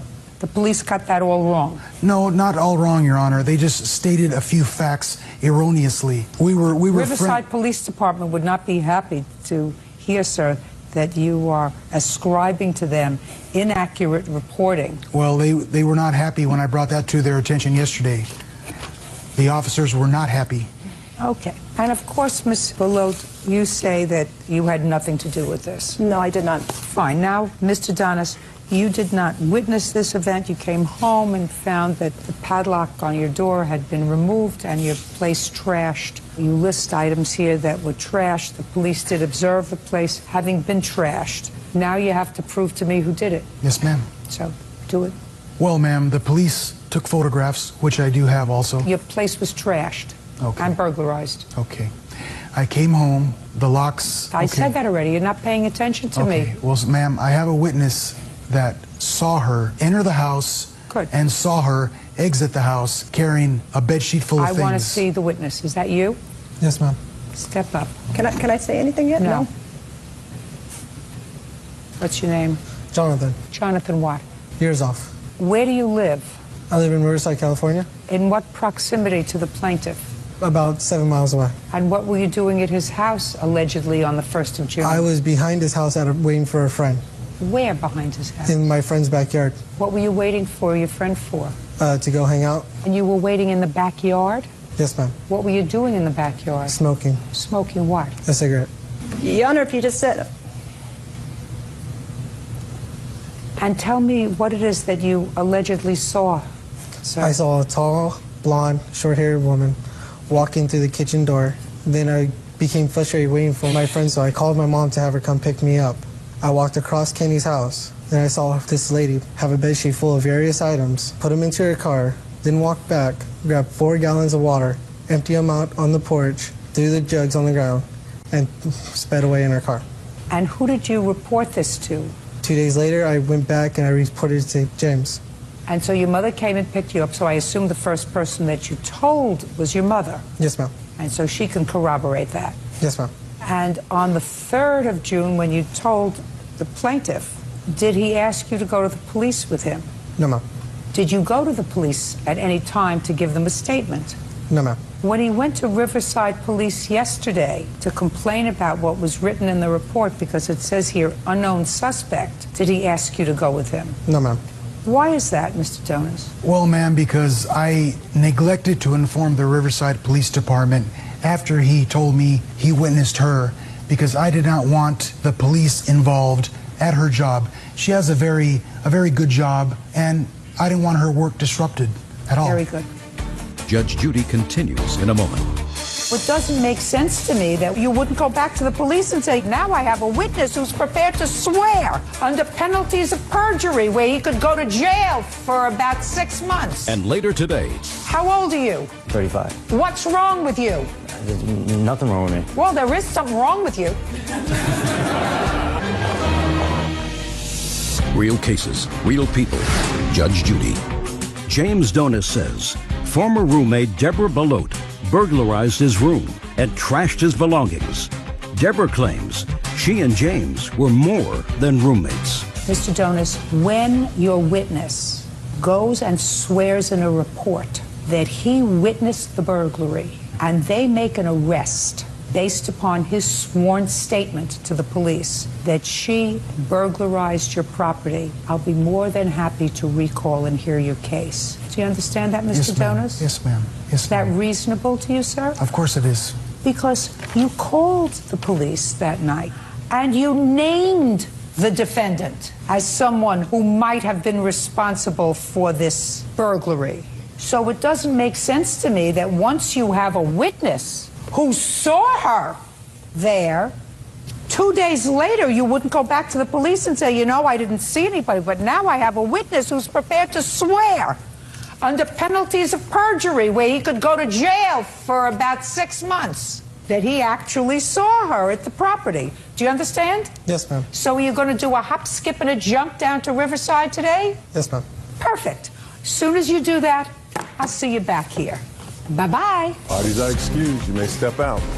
He's a really good liar and an actor, and that's what he did today to the judge. And she saw it all. She wasn't happy with our relationship. He said he loved me and cared for me, and I was the only person in his life. We were never friends to begin with.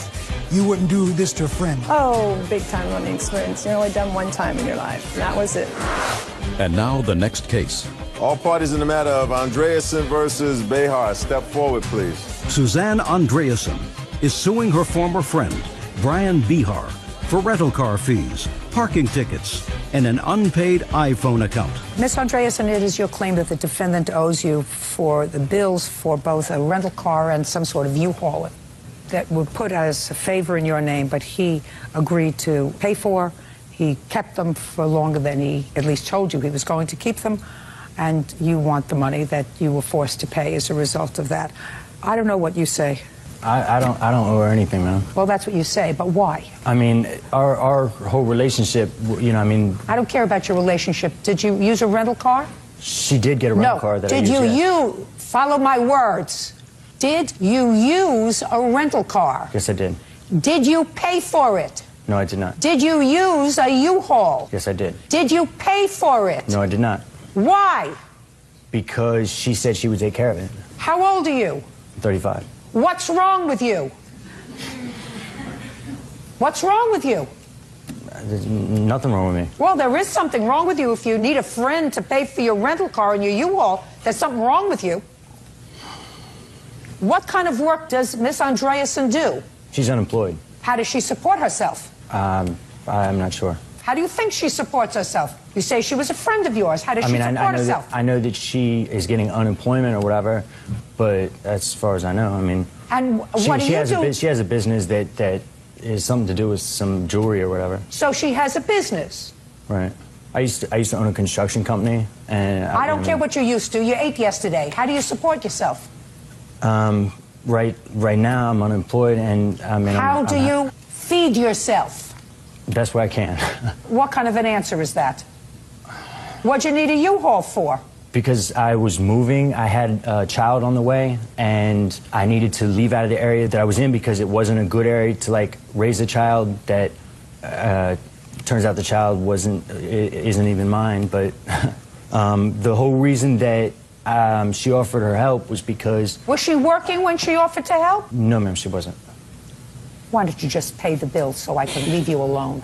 I don't owe her the money. I mean, Why don't you just pay the bill so you can leave her alone? You don't work? I've given her enough money. You don't? Well, tell me how much money... I mean... Just a second. Tell me how much money you gave her and when. I don't know. I didn't realize the relationship was on that level. I mean, we were friends. Give me an idea of how much money you gave her and when. I mean, there's all kinds of stuff. There's Give me an example. An example. She pushes a $600 vacuum when she wants to vacuum her house. And is what you're telling me you purchased that vacuum? Yes. When? I guess like it was around October of last year. I mean, that's just one. I took her shopping and was like, and I told her, you know, get whatever you want. And she helped me fill up. She helped me fill up a shopping cart full of stuff. You know what I mean? I didn't realize our relationship was on that level to where I needed to keep. What kind of level did you think your relationship was on? I mean, I thought that we were friends, and when we said we were doing something for each other, then that's what it was. I have a lot of friends. I never bought them a vacuum cleaner. Now, let me see the bills from the rental car and from the U-Haul. There's also a couple of parking tickets that he got on the vehicle when he had it that he didn't tell me about. Did he tell you about any of the parking tickets he got? No. And there's a $1,000 cell phone bill. Just a second. You told her about the parking tickets? Yes, I did. Whenever I first got one of the tickets, the other one I may not have told her about because... Well, when you got the tickets, did you pay them? I didn't have a chance. I don't understand what you... Sorry. I don't understand what you mean you didn't get a chance. Well, when I came out in the car had a ticket on it. I got the ticket, put it in the car, and I honestly lost track of the tickets. I don't know what happened to them or whatever, and that's why they didn't get paid. But I mean, like I said, she said she would take care of it. So she knew I was going through a hard time. She knew that I had the kid on the way. She knew that... Listen to me. Nobody cares about your troubles, sir, especially me. I don't care about your troubles. Well, all I know... she told me she did. Don't speak when I'm speaking. I didn't take a breath yet. When your friend is unemployed, according to you, and collecting unemployment, that means that they don't have a whole bunch of money. Or that they don't want to work. So a friend doesn't take advantage of their situation and take a car that they were supposed to have for a couple of days and keep it for how long? How long did you keep the car? I don't recall. A month. Well, let's try a month. When you have no money, you don't rent a car for a month on a friend who has no job. When they said they would take care of it, you do. You're an idiot. Because if your excuse is, I thought we were friends and I didn't think that it was a big deal, she said she would take care of it, and you say, I need a car to move from one place to the other, and you know if you keep the car that's on her credit card, there's going to be a big bill, and if you get a ticket because you didn't park in the right space, somebody is going to have to pay that, and it's going to be paid by the person who's got their credit card on the line. You don't say I lost track of it. Idiots lose track of tickets. And very foolish women, really foolish women, put their credit and their credit card on the line in order to have a warm body as a male friend. We understand each other? Yes. Very foolish ladies. Absolutely. Can I say something? Yes. I have been renting cars for him for about a year, and he had always paid the bill. And so I had no reason to believe that this situation would be any different. That's what keeps me in business. Your Honor. What? Where's the car bill? This is for the U-Haul and the... I see the U-Haul. It's $250. Yes, I have it correct. here. There's the other bills right there. Just the car.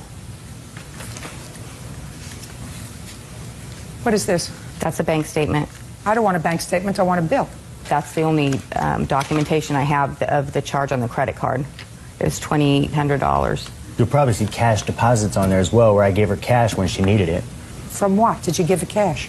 When she needed the cash, and she was having a hard time different times, and I gave her cash. Just a second. Give me a date. I don't know. I don't remember a date. I mean, there were several times. There was 2 deposits made. The first one was when the same day you dropped off the first rental car, you deposited $1,153, and the charge for it was $1,448. The second deposit also gave you cash. No, you I did made not. the deposit, but I also gave you cash. You want to talk to each other? You can go outside and talk to each other, and then I can dismiss the case. There was and move another on to- deposit. Hey, I'm sorry. and move on to my next case. So, he paid you $801 and $1153. Correct. All of the charges on that, he was the only one that used that card. And so... Just a second. Okay. Wait a second, please. Check paid May 24th to Avis Rental Car. So that bill was $27.98. And then there was $1,000 for an AT&T phone that he had. Well, then you should have canceled that, madam. I don't get into phone bills. Before somebody works up $1,000 on phone bills, you cut off the phone. $376. That's for the U-Haul. Excuse me, Your Honor. What? The cell phone did not get canceled because I had excellent credit. He told me he was paying the bill. I asked him every month, are you paying the AT&T bill? And he said yes. And call AT&T. I'm not dealing with your phone bill. He owes you for the 2 tickets, the U-Haul, and the difference between what he paid on the rental car and what the rental car cost you. And that total is $1,222. Out of Teager versus Davidson. Parties have been sworn in, Judge. You may be seated. Folks, have seats, please. According to your complaint, your husband, who had suffered a stroke some time ago, needed some assistance, and you hired the defendant because you were planning a European cruise. You hired the defendant who you knew from doing volunteer work at some senior citizen center. And according to you, after about a week on the cruise, he left. There was some disagreement. He left the cruise, and you want him to reimburse you for his tickets, which was some $3,000 for the cruise. Right? Yes. He has a counterclaim. He says that he was unceremoniously thrown off the ship, and it cost him some $400 to get back. Right? Yes, Your Honor. Okay. And when was the cruise scheduled? July 25th is the day we left. We had a couple days in London before the cruise. And your agreement with him was what? To go on the cruise, all expenses paid. What he would have to do is shower and dress my husband and push the wheelchair. As soon as we got there, it's as if he was totally unable to handle his responsibilities. And you said after the first day something happened. So tell me what happened. Our first tour, we were getting off the bus. I asked Joe, bring the wheelchair so my husband could sit down, and so quickly he jammed the chair against my husband's legs, almost knocking him down. I talked with my hands, and I just said, "Are you crazy?" And I just flung my hand back, and I went to reach for my husband. Did he wheel him on that tour the first day? As part of the time. And then you went back to the cruise ship?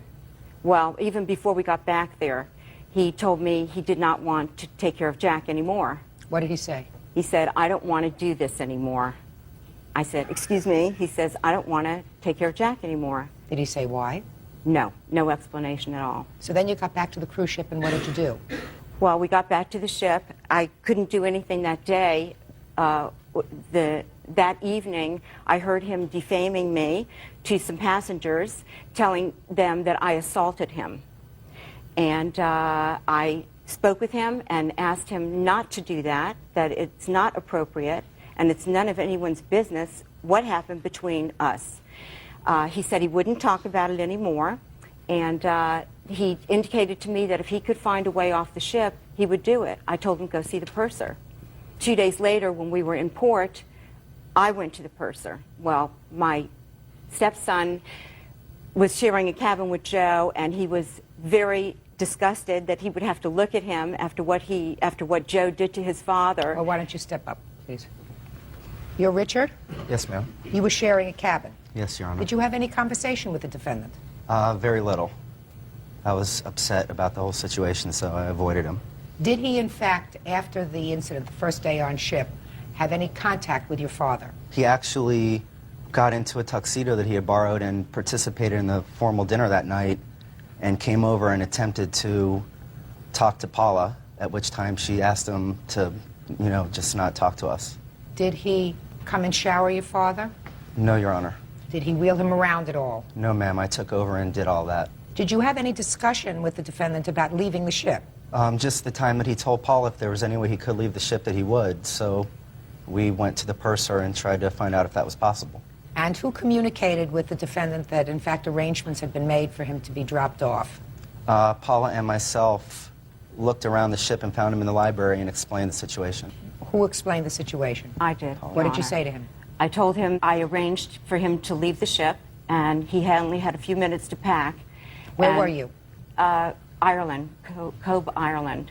Okay. And we assisted him to his cabin, watched him pack. So you said to him you had arranged for him to leave the ship? Yes. What did he say to you? He said, what? He didn't really say anything. I gave him his ticket from London to the United States, and I told him when you get to the airline, tell them you need to change your date, that you're flying back. Okay. Now, Mr. Davidson, let's hear your version of the events. Mrs. Tigger asked me to go on the cruise with her. The first agreement did not mention showering and dressing him. She said, I want you to wheel him around, and I want you to take him out on the deck after lunch and read to him. But the main reason I'm taking you on this cruise is that I am sick of having to get up during dinner to take him to the restroom. At some point, you changed that agreement with her with regard to showering and dressing? She said I had to shower and dress him and undress him. When did she tell you that? 2 weeks before we left. So that you knew that before you left? Yes. Okay, go ahead. But before we left, she called me up on the phone and she said, I'm giving you a check for $2,500. I want you to cash it and give me the cash back. She was acting like she was paying me $2,500 to go on the cruise and then give her the money back. Let's get to the cruise, Mr. Davidson. Okay. Go ahead. We got to Le Havre. I put together his wheelchair. He sat down in it. I was wheeling his wheelchair. She came back and she assaulted me, saying that I had hit his foot. How did she assault you? She punched me with her hand. Show me how she punched you. With a punch? With a punch. Yes. On my right shoulder. Yes. She said, get away from us. We don't want to have anything to do with you anymore. Just leave. I went back to the ship. I tried to file an assault report. They refused to take it. I went to the purser. The purser said, are you leaving the ship? I said, I don't have tickets home to leave the ship. I can't leave the ship. She waited until we got to Ireland. They said, you're off the ship. They took me to my room. They made me pack my bags. They handed me this. And they said, you have to do this and you have to take that flight. And you have $200 in traveler's checks to pay for the flight. I got to London and the tickets weren't good for another 9 days. Go ahead. I explained to the airline what happened. They saved my life, Your Honor. They gave me a standby ticket. It took me 31 hours to get home. Mr. Davidson, why would you think that she would unceremoniously throw you off the ship unless she had a problem with the way you were taking care of her husband? Because she was angry with me because I wouldn't cash her check, and she didn't want me to go on the trip. Well, that sounds sort of strange, Mr. Davidson, because you said that this was prior to you leaving by several weeks. At that point, it would have been very easy to cash in your ticket and say, forget it, I don't want you to go with me. I feel I would still be standing here that she would have sued me for not going on the trip. No. Now, that doesn't make sense, Mr. Davidson. What I just don't understand is something was sufficiently egregious about the way you were handling her husband so that she said, I don't want you to have anything to do with him anymore. Because I believe that you did say that, Miss Tigger. I believe that you said to him, get away, I don't want you to take care of him anymore. That was the next night. Whatever. It was the next night. You said, I don't want you to have anything to do with him anymore. So that you don't get the money back from his crew. You don't get the money back. As it happens, he didn't even finish the trip. My question with regard to you is, do you have any sort of counterclaim? Because you said it cost you about $400 to fly from Ireland to London and then your taxi and everything else, right? Yes, ma'am. Had you ever been to Europe before, Mr. Davidson? I've been to London once. How long ago? 25 years. And did you spend 2 days in London? Yes. So at least those couple of days were pleasant. Yes, ma'am. The reason that I asked you questions before with regard to your treatment of Mr. Tigger was because I can't figure out why she would have fired you. Because I believe she told you that she didn't want you to take care of her husband anymore. And I do believe that you also said to her, I'm not doing this anymore. No, ma'am, I didn't. You didn't? No. Never? No. Did you appear at their door each morning to shower Mr. Tigger? No. That was part of your job? Yes. And you didn't do it? No. You didn't make an attempt to do it? I went up to them on Sunday night and I apologized to Mr. Tigger. What did you apologize for, Mr. Davidson? I said, if I inadvertently hit your foot, which I did not do, I apologize. I would never do that. But you did not report to their stateroom each morning. They called up on the phone and said, send Richard. Did you ever ask Mrs. Tigger for him to come down and shower your husband? No. Miss Tigger, you are not entitled to recoup from Mr. Davidson the money for the ticket. Your Honor? Yes. Mr. Davidson had cards made up. Personal travel companion, will travel worldwide. And on my dollar, he took these cards and was giving them out to passengers. So what? So what does that have to do He would with take a disabled person, leave them in their room, and go and enjoy himself on a cruise. No, Miss Tigger. Please, please. That's really not what happened. And I don't blame you at all for deciding that Mr. Davidson was not giving your husband the kind of compassionate care that you thought he should have. But that doesn't mean you can recoup the ticket unless he left voluntarily. He did leave voluntarily. No, he did not leave voluntarily. He did not. You had him ejected from the ship. You just told me that you found him in the library. You had made arrangements for him. He did not even respond to you when you said to him, you're leaving now and you have to pack quickly because you only have a few minutes. You took him to his cab. I said, what did he respond? He said he went, he didn't know what to say. Now, if you had let him remain on the cruise ship for the entire course of your 10-day cruise, and if he did not, in fact, perform his duties, but he took full advantage of this vacation, then you might have had a cause of action. But you arranged for him to leave. 2.5 days after the incident, when he goes around like he's Mr. Hotshot, enjoying the cruise, yes, to tell you the truth, it totally disgusted me. That So then you made a... And defaming me to passengers and giving out his business card, which I had never seen before. Doesn't make any difference. Giving out his business card and telling passengers that you assaulted him is not... You may consider it a reason. And it may be a reason because you say, look, he's talking badly of me, he's giving out his business card, and I'm footing the bill. So I'm getting him off this ship. That's what happened. So you did. You have to pay for it. You lose. The only thing that I have to consider is your counterclaim. Yes, ma'am. Right? Yes, ma'am. And I do, in fact, believe, Mr. Davidson, that at some point you said, I don't want to do this anymore. You may have said it to her after she either pushed you on the arm or slapped you on the arm. You're not accustomed to that. I believe she probably did it out of anger because she saw that her husband either might have been hurt, his foot might have been hurt. But I don't believe that you have a cause of action. You had an option. When she came to you and said to you, you are leaving in Ireland, you could have said to her, I'm not going anywhere. Yes, ma'am. And just continue to enjoy the sea breeze. Yes, ma'am. And I will stay as far away from them as possible. Yes, ma'am. And you didn't do that. That was your choice. Your case is dismissed, as is your counterclaim. That's all. Parties are excused. You may step out. He had every intention of having an incident, hurting my husband, and then quitting so he could get a free cruise. Paula is a control freak, and if you don't do what she says, the second she says it, she flips out. And now the next case. All parties on Turner versus Peak. Step forward. 33-year-old flight engineer Christopher Turner is suing his ex-girlfriend, 26-year-old child care provider Anna Peak, for the return of a computer monitor and a web camera. Anna says they were gifts. You used to be the defendant's boyfriend. He broke up some time ago. You say that she has some property that belongs to you.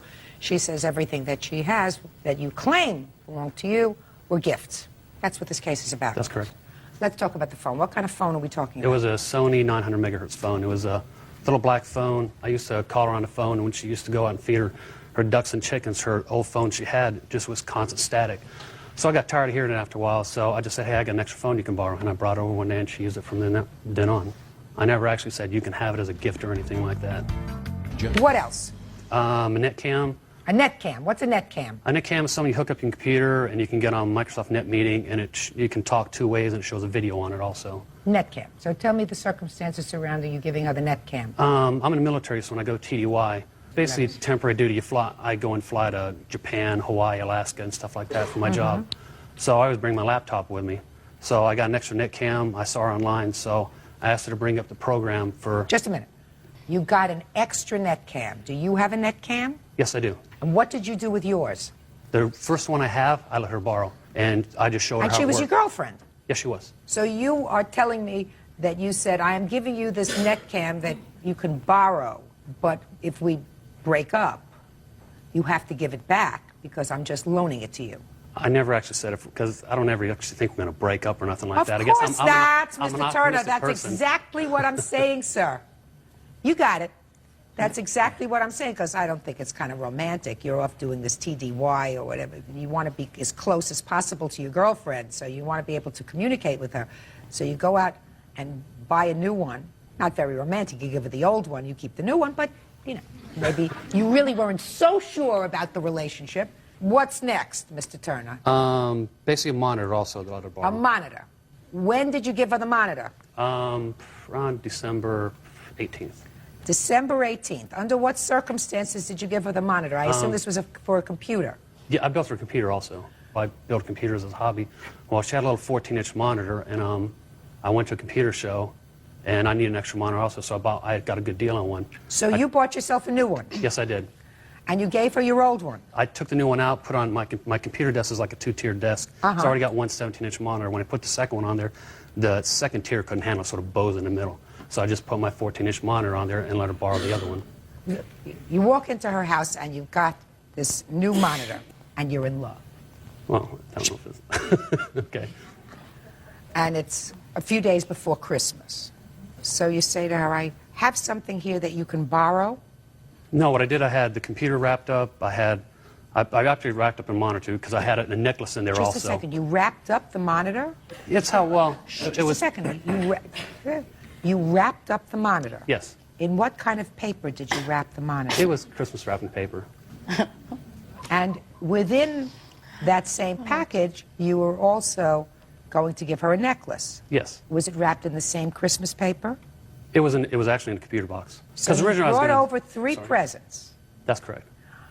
Wrapped in Christmas paper. The monitor wasn't a present. I was just gonna, when I gave it to her, I said, hey, here's a computer. It wasn't a computer. When she opened up, she saw it was a computer. I said, what's in the big box is actually a smaller box. The other one I'm just gonna let you borrow.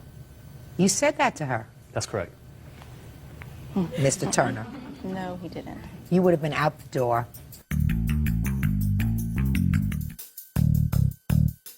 What did she give you for Christmas? A couple shirts, some pants, and something else. I'm not sure what it is. Cologne, Obsession. Cologne. Yeah, cologne also. And it's a little gift bag with little playful stuff. As far as you're concerned, all of these things were gifts. Correct. Well, you don't have to say any more. Correct. Yes. It's easy. Mr. Turner, get over it. They were all gifts. That's all. On the calendar in the matter of Banks Jr. versus Helzer. Parties have been sworn in, Judge. You may be seated. You are suing Mrs. Hessler because her 16-year-old daughter, according to you, stood you up for the prom. Yes. For your senior prom. And you had a lot of expenses, and you believe that her mother is responsible for her standing you up. No, not necessarily, Your Honor. I don't Well, feel she's that... responsible because you can't sue her daughter, so you have to sue her mother. It also says that her daughter did not stand you up, that you didn't contact her as you should, but she has a substantial counterclaim, and her counterclaim is that since you believed you were stood up for the prom, you have embarked upon a course of conduct that amounts to harassment and defamation of her daughter's character, which forced her to leave school because she flunked all of her finals, and it became a catastrophe, and she has a counterclaim. When did you invite Dana to the prom? About May 20th. Did you do it in person? No, ma'am. I was introduced to her through a friend of mine. It was her best friend, and I was on the internet, and she instant messaged me. She sent me a message, and... Who did? Diana. Diana sent you a message? Right. Saying what? Just starting a conversation, just, hi, my name is Diana, something to that effect. So you didn't ask her to the prom? I did. Eventually I did. In person or over the internet? Over the internet and in person. Is that right? I don't remember him asking me in person to prom, no. How do you believe he asked you to the prom? Over the internet, we were discussing the fact that he needed to date, and he said, you know, do you want to go with me, basically? And what did you say? I said, okay. You said, okay, so now you had a date. And you knew when you go to the same school? Yes. So you knew when the prom was? Yes. Okay. So you had to buy, you rented a tux? No, I bought a tux. Bought a tux. Figure stopped growing? Yes, Your Honor. Buy tickets? Yes, Your Honor. Rented a car? No, I was gonna drive. Okay. Tux, tickets. What else? I also had dinner reservations. There was no fee for making the reservations, but there was for canceling reservations. And what were all your expenses? My expenses totaled to be, I believe, about $500 and some odd dollars. Now, did you end up going to the prom, Mr. Banks? No, ma'am. Did not? No. Tell me what happened. What was the date of the prom? Saturday, June 4th. And just prior to June 4th, when had you last spoken with Diana? June 3rd. Where did you speak to her? I spoke with her at school. What did you say to her, and what did she say to you? I informed her that I'd be getting everything ready. And did she tell you what color her dress was? Yes, it was pink. Did she tell you what kind of flowers she liked? No, ma'am. Did you get the flowers? Yes, ma'am. What kind of flowers did you get? I got a bouquet of roses, and I got a corsage and a hand thing. I don't know. The whole 9 yards? The whole 9. Did you tell her what time you'd pick her up? Yes, Your Honor. I told her I'd be there to pick her up at 4. So what happened, Mr. Banks? Saturday, I had been running around picking things up, doing everything, getting everything ready. I hadn't spoken with her, but I had been speaking with her best friend, the one that set us up, and my best friend, because we were going to double date to prom. I had been with her friend's date all day, and I was on my way to pick her up, and I got a phone call from her friend saying that she had an allergy attack and she couldn't go to prom. What time was that? I'd have to say about 3:50. Go ahead. I was getting ready for prom at about 9 o'clock in the morning on Saturday. Got dressed, went and got my nails done, and made my hair appointment, and went and picked up my dress. When I was getting my nails done, I did have an allergy attack, and I went home and I tried to call John after talking to my mom. I called him, and his sister answered, saying that he would be out with friends all night. So I decided, okay, I'm going to stay home for a while. A friend of mine called and said, Diana, aren't you going to go to prom? And I said, no, I don't feel good. She says, would you like to come over, hang out, and we're not going to go do anything? And I said, okay. We ended up going over to another friend's house, just relaxing and watching movies the rest of the night, and we fell asleep. Well, that's pretty outrageous, my dear Diana. That's pretty outrageous of you. You agree with that? Yes, ma'am. You agree with I disagree. Excuse me, I'm not speaking to you. I'm speaking to your daughter, whose conduct was outrageous. Now, if you have an allergy attack and you are bedridden and staying home, that's one thing. But to go over to a friend's house, hang out and watch a movie is something entirely different. And I would be angry, too, if I got stood up at the last minute. I had not yet given my permission for them to go. I don't care. Okay. Whether you gave your permission or not. Did she use her own money to buy the dress? Yes, she did. And you didn't know about it? I did know about it. All right. And when you found out about it, did you say to her, I haven't given you permission? Yes, ma'am.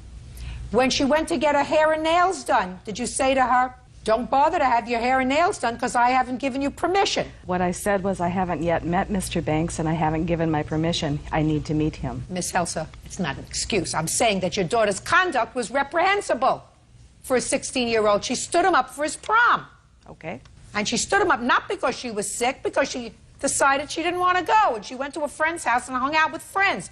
And that is reprehensible. Is that what you did? No. Is that what you did? That is what I did. You didn't know that? Did you stand him up because you didn't want to go, or did you stand him up because you went and had an allergy attack and then went over to Julie's house?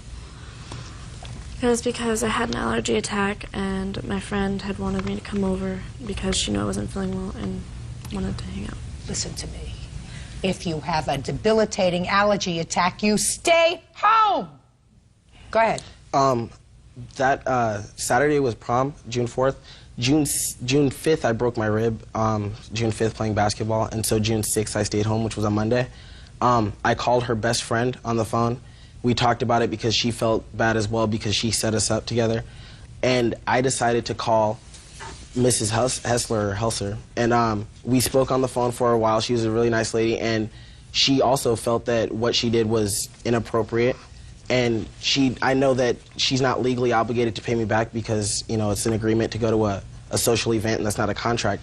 However, her mother being of age and me being of age, she did make a verbal contract over the phone, and I have a witness here. Her best friend is here to testify because she was on the phone when I called her. What did her mother say? We spoke about what Diana really did on prom night. Well, what did you say to her mother? Her mother's here. She's a party. You can tell me what you said to her mother. I told her that I had an agreement to go to prom with her, and she informed me that she was aware of that Diana actually had an allergy attack, and I told her no, that Diana actually decided to spend the day with her boyfriend because I guess apparently she got a boyfriend that morning, and he asked her not to go. She got a boyfriend that morning? Yeah, Saturday morning she got a boyfriend, and she decided, and he asked her not to go. So, you know, and that's perfectly fine. But Are you saying that somebody knows that? That you have a witness here? That I was on the phone and that she told her that? Yes, I have a witness here. I'd like to see the witness. Kayla. Judge Judy continues in a moment. She told me she had spent the night at her boyfriend's house. What boyfriend? His name is Jason. Did you tell your mother that? Look at me. Did you tell your mother you were going to spend the night with Jason? Real cases, real people. Judge Judy. 18-year-old John Banks Jr. says 16-year-old Diana Helser stood him up for his prom. Diana and her mother Lori are countersuing for the cost of summer school classes and defamation of character.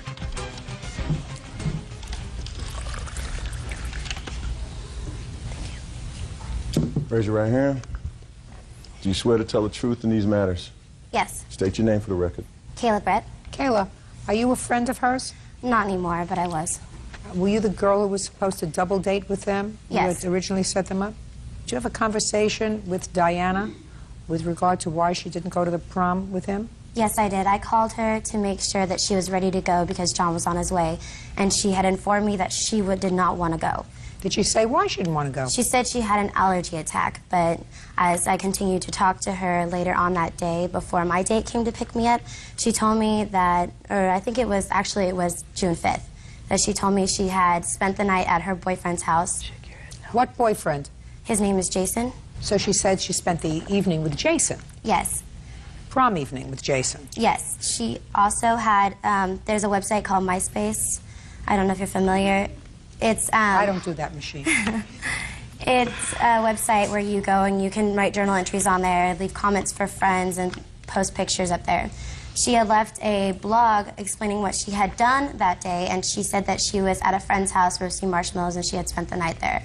That's basically confirmed that what she was doing, and I did have a conversation with her, and I was quite upset, and I told her everything, how messed up it was that she had done that. That's pretty messed up. Did you tell your mother that? Look at me. Did you tell your mother you were going to spend the night with Jason? I told my mom I was going to spend the night over at Julie's, and I told my mom that we were going over to Jason's to watch a movie. And your mother just said the word Julie. I never heard your mother say Jason. Your mother was whispered to you, you went to Julie's. I did go to Julie's, ma'am. We went over to Jason's, who was not my boyfriend. Just a second. So from Julie's house, you went to Jason's house? Mm-hmm. Didn't have an attack in between getting from Julie's house to Jason's house, did you? They're neighbors, no. Didn't have an attack between Julie's house and Jason's house, did you? No, ma'am. And she did call me and checked in, and she called at midnight and let me know that they were just about to finish up a movie and that she would be back at Julie's by 1. When you spoke to Mr. Banks on the phone 2 days later, did you tell him that you would compensate him for his expenses? No, ma'am, I did not. What did you say to him? I said I needed to see receipts So you did discuss expenses. We discussed expenses. Fine, and you said I needed to see receipts. Before I would even consider a discussion. I don't believe you. Seriously. I don't believe you. Yep, I believe that you said to him, I will pay those expenses, but I have to see receipts. I have emails here where he's saying that I agreed to pay $270 for prom tight. Diana said, he, quote, Diana said she's going to pay me $270 for prom. Hit me up. And then to Kayla, who responded, I say $300 even. What's an extra $30? Listen to me. All I said to you was you had a discussion with Mr. Banks, and you are under no legal obligation. I don't believe you are under a legal obligation, but for the fact that you agreed to pay him. I didn't agree to pay him. Your Honor. Just a second. In order to have a contract, Mr. Banks, let me explain something. It gets to be a little bit tricky. There has to be, in order to have a valid contract, there has to be some consideration. That means that each person is giving something. Do you understand? Yes, sir. What would be the consideration, in your judgment, for Ms. Helser to make an agreement to pay you any part of your prom expenses? I think she felt morally obligated. She still stated to me that Diana had just gotten a job. I didn't know Diana had a job. She said Diana had just gotten a job and that she'd make Diana pay me back my money as long as I had receipts. And I have receipts here right now. Just a second. So she said she would make Diana pay you back. Yes, Your Honor. I believe you. 18-year-old John Banks Jr. says 16-year-old Diana Helser stood him up for his prom. Diana and her mother Lori are countersuing for the cost of summer school classes and defamation of character. Go ahead. I was on the other line. He had three-wayed Miss Helser. While I was on the phone, she did say that Diana would pay for the expenses out of her own paychecks because she had just gotten a job. That's not true. What I said was I would consider based on seeing the receipts. And whether or not you were on the line. Miss Helser? Yes. I'm going to flip over for a moment to your counterclaim, which I'm prepared to hear in 30 seconds or less. He's got a claim for maybe $500. He's got receipts that totally says maybe $500. You have a $4,000 counterclaim because, yes, according to you, your daughter was harassed, defamed, etc. She flunked all of her finals, because of what he did. So you want to get there, please? Diana? Yes, ma'am. Start with the ad. I had been on MySpace and I saw an ad that Kayla had posted about paying people to kick my... Read it directly. Just as how, you don't have to read it to me. Okay. What does that have to do with him if Kayla wrote something? John had confronted some girls at school about... Don't tell me any hearsay. I don't want to hear any hearsay. See it. He had been talking to Kayla on the conversation that I have in front of me about two girls that are going to beat my... and that basically I would look better if Matt was kicked. What else? Okay. In this email, he's saying that she'll look even worse after getting her beat. The girl that's going to beat her is Jason's ex-girlfriend, who's because her and Diana used to be friends, and she thinks that's f***ed up, that she's with her ex. Oh, well, whatever the reason is, she wants to beat her. It'll work. Hit me back. What does that have to do with him? This is his word saying that I don't care. What does that have to do with him? According to that email, Jason, the new boyfriend, had an ex-girlfriend, and the ex-girlfriend of Jason is going to beat her up. He's got two girls at school ready to beat my daughters. No, no, no. Listen to me. What you just read to me was that the girl is Jason's ex-girlfriend who is angry with her. He may not discourage it. He may even like it. But that's what you just read to me. I disagree. Well, I don't care what you agree with, Miss Helser. I would listen to you if you took responsibility for your daughter's bad behavior and said to me, listen, this was a teenage thing. I feel responsible for my daughter's bad behavior. My daughter blew him off, and he was a very nice young man. And he I didn't know I'm that. speaking. I'm speaking. Well, he was a very nice young man. He called you 2 days later. He called you most respectfully. Otherwise, you would have hung up on him. He called you most respectfully and said to you, this is what your daughter did, and it was not the right thing to do. So he was most respectful. And if you came into court, or didn't even have to come to court, if you said to him, look, I think what my daughter did was reprehensible, and I'm going to do the best I can to cover your expenses, and I'll make my daughter pay me back for whatever your costs were, because what she did was immature. She's only 16, but also unkind. And I don't raise my child to be unkind, an unkind human being, then I would have respect for you instead of making excuses. I'm not making excuses. You did make excuses, because I didn't hear you say to me at any time, he's a nice young man, he tried to do the right thing. My daughter did the wrong thing. My daughter was not hospitalized. She did not seek doctor's counsel that day or the next day. She went out with her girlfriend Julie and her new boyfriend Jason, and they hung out together until after midnight, and it was not the right thing to do when he was supposed to pick her up at 4 o'clock, and between 4 o'clock and midnight, she was not, I'm speaking, and between 4 o'clock and midnight, she was not in an emergency room. We did not have any idea when he would arrive to pick her up. Madam, you are operating somewhere in La La Land. Your daughter knew he was going to pick her up at 4 o'clock. Did you know that? No, ma'am. Yeah, yes, you did. Because you spoke to her and you were supposed to double date. So don't give me baloney. Let me see the receipts, please. Did you flunk your classes? Yes, ma'am. Did you leave school? Yes, ma'am. That's what happens when you do the wrong thing.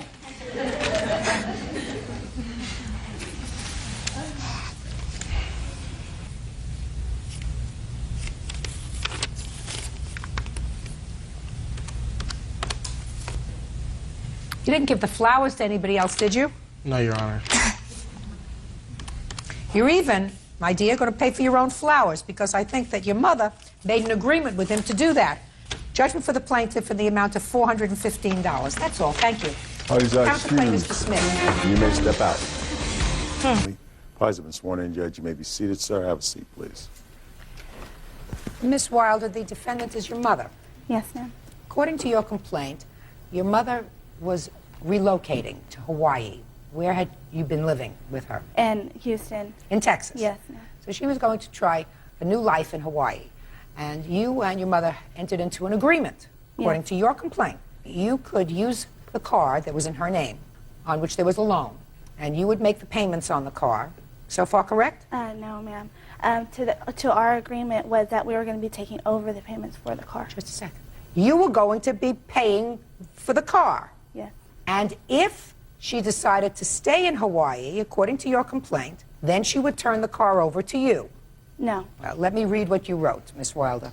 Your complaint says, my mother and I had a verbal agreement when she moved to Hawaii in October that if she stayed there, she would sign over her 1996 Corsica to me, and I agreed to pick up the payments. That's what you wrote. Well, she said that she moved there. I'm just telling you that that's what you wrote in your complaint. Yes. And as it turns out, your mother did not stay in Hawaii, but she came home.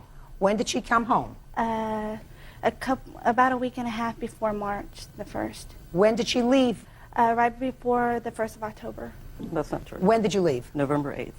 I came back February 23rd. So she came back, and she took her car back. Yes. And you want her to reimburse you for the payments that you made for those 4 months. Yes. According to what you wrote here in your complaint, your agreement was that if she decided to stay there, then she would turn the car over. Now what you're telling me is you were going to take over the payments and the car completely when she left Texas. Is that right? Her residence was going to be in Hawaii. She moved there. Ms. Wild, try listening to what I'm saying to you.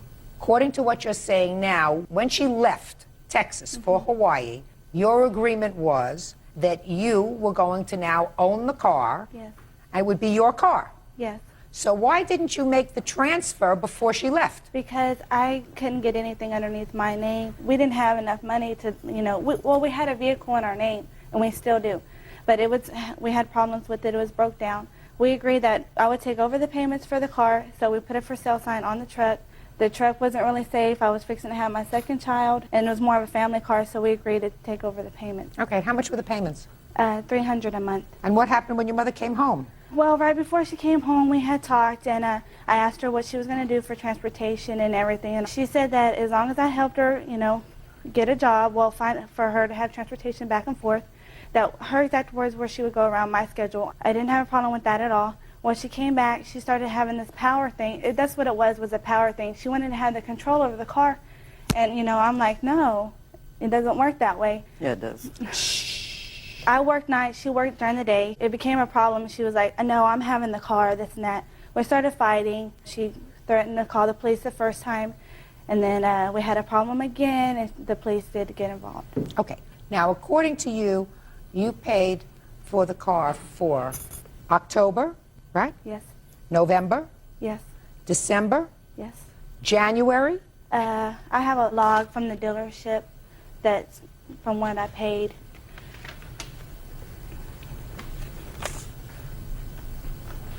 Who wrote, in whose handwriting is this? That's the lien holder. Yes.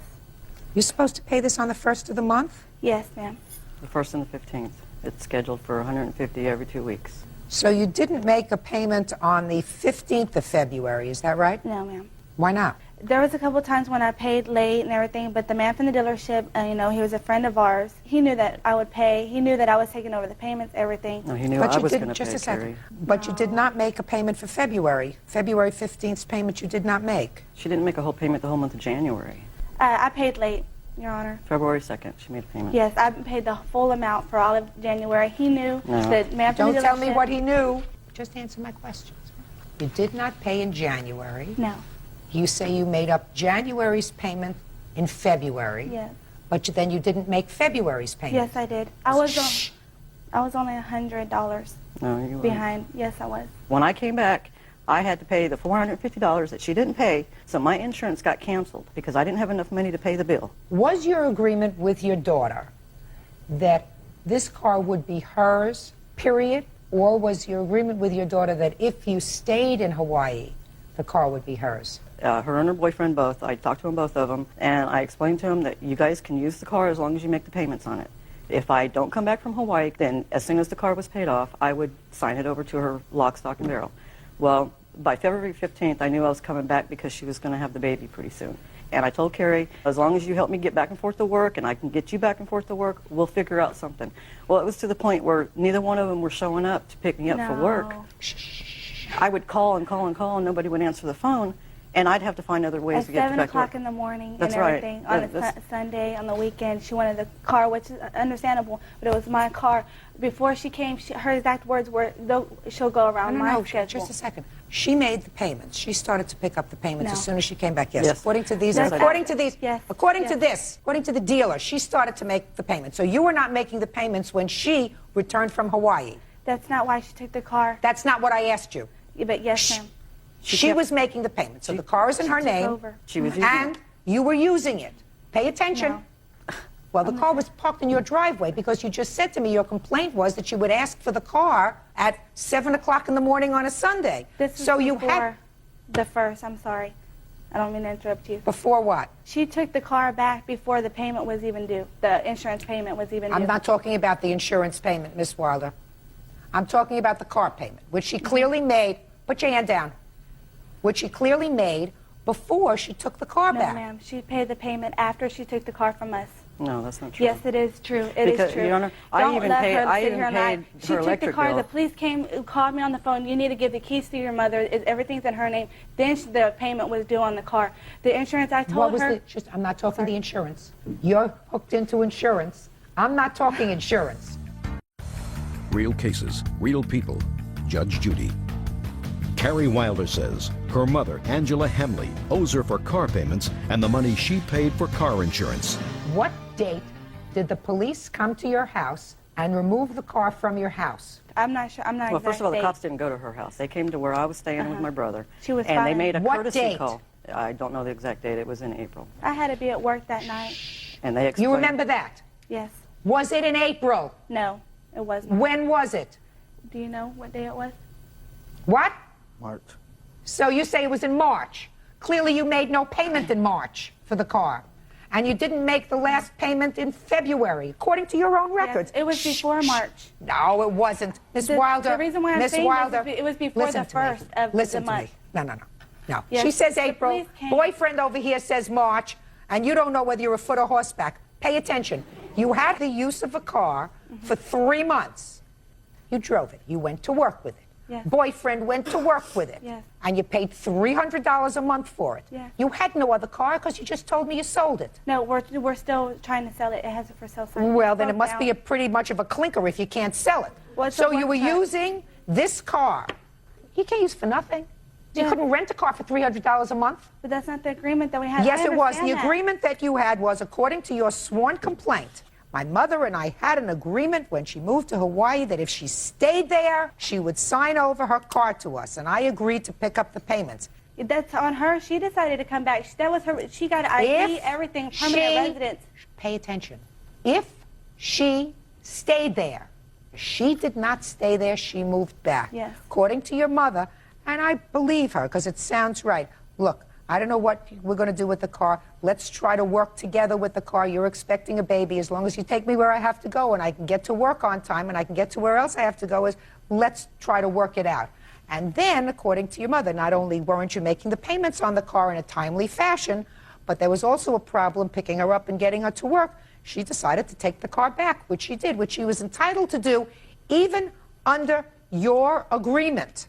Your initial agreement. So your case is dismissed. That's all. Parties are excused. You may step out. You can't trust anybody, not even your own family. I just want to see him happy. This ain't the first thing, but it's the last thing. And now the next case. All parties on Douglas versus Whalen. Step forward, please. 29-year-old kitchen designer Rob Douglas is suing his former roommate, 27-year-old pipe coverer Sean Whalen, for intentionally breaking his dog's leg.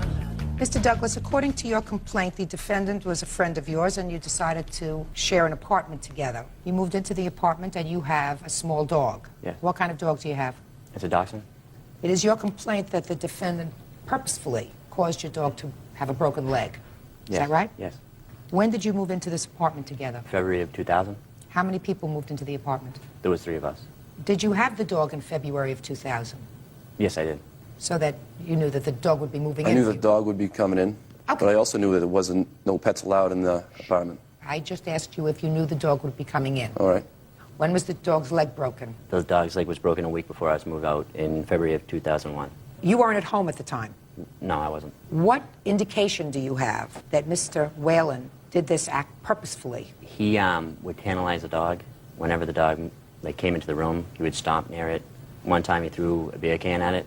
Sean and I got into a fight over that. He had broken the dog's cage.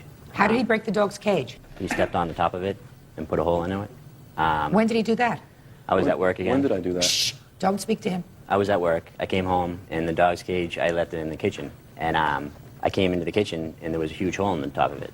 And I asked Sean what had happened. He said the dog had been barking in the cage, and that he had stomped on the top of the cage and broke it.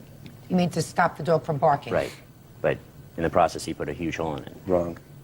And I went out and bought a new cage, and then I started keeping the dog up in my room. In the cage? Right. Now, what happened in February of 2001, sir? I came home from work, and Sean was laying on the living room couch, and he said, "You better sit down." And I said, "Why?" He's like, "Don't flip out." And I'm like, "What'd you break?" And as the time I was sitting down, the dog came down the stairs, limping, and he jumped up on me, on my lap. And I looked at his leg, and it was like hanging, dangling, and the bone was like coming through the skin. He's like, I brought him to the vets. He said that the dog's leg needed to be wired. It was going to be over $2,000. I'm like, what happened? He's like, I was bringing the dog back up to his cage, and he wiggled out of my arms, and he fell on. I had a saw on the top of my stairs, because I'm a carpenter, too. And he said he dropped it on the saw, the dog on the saw.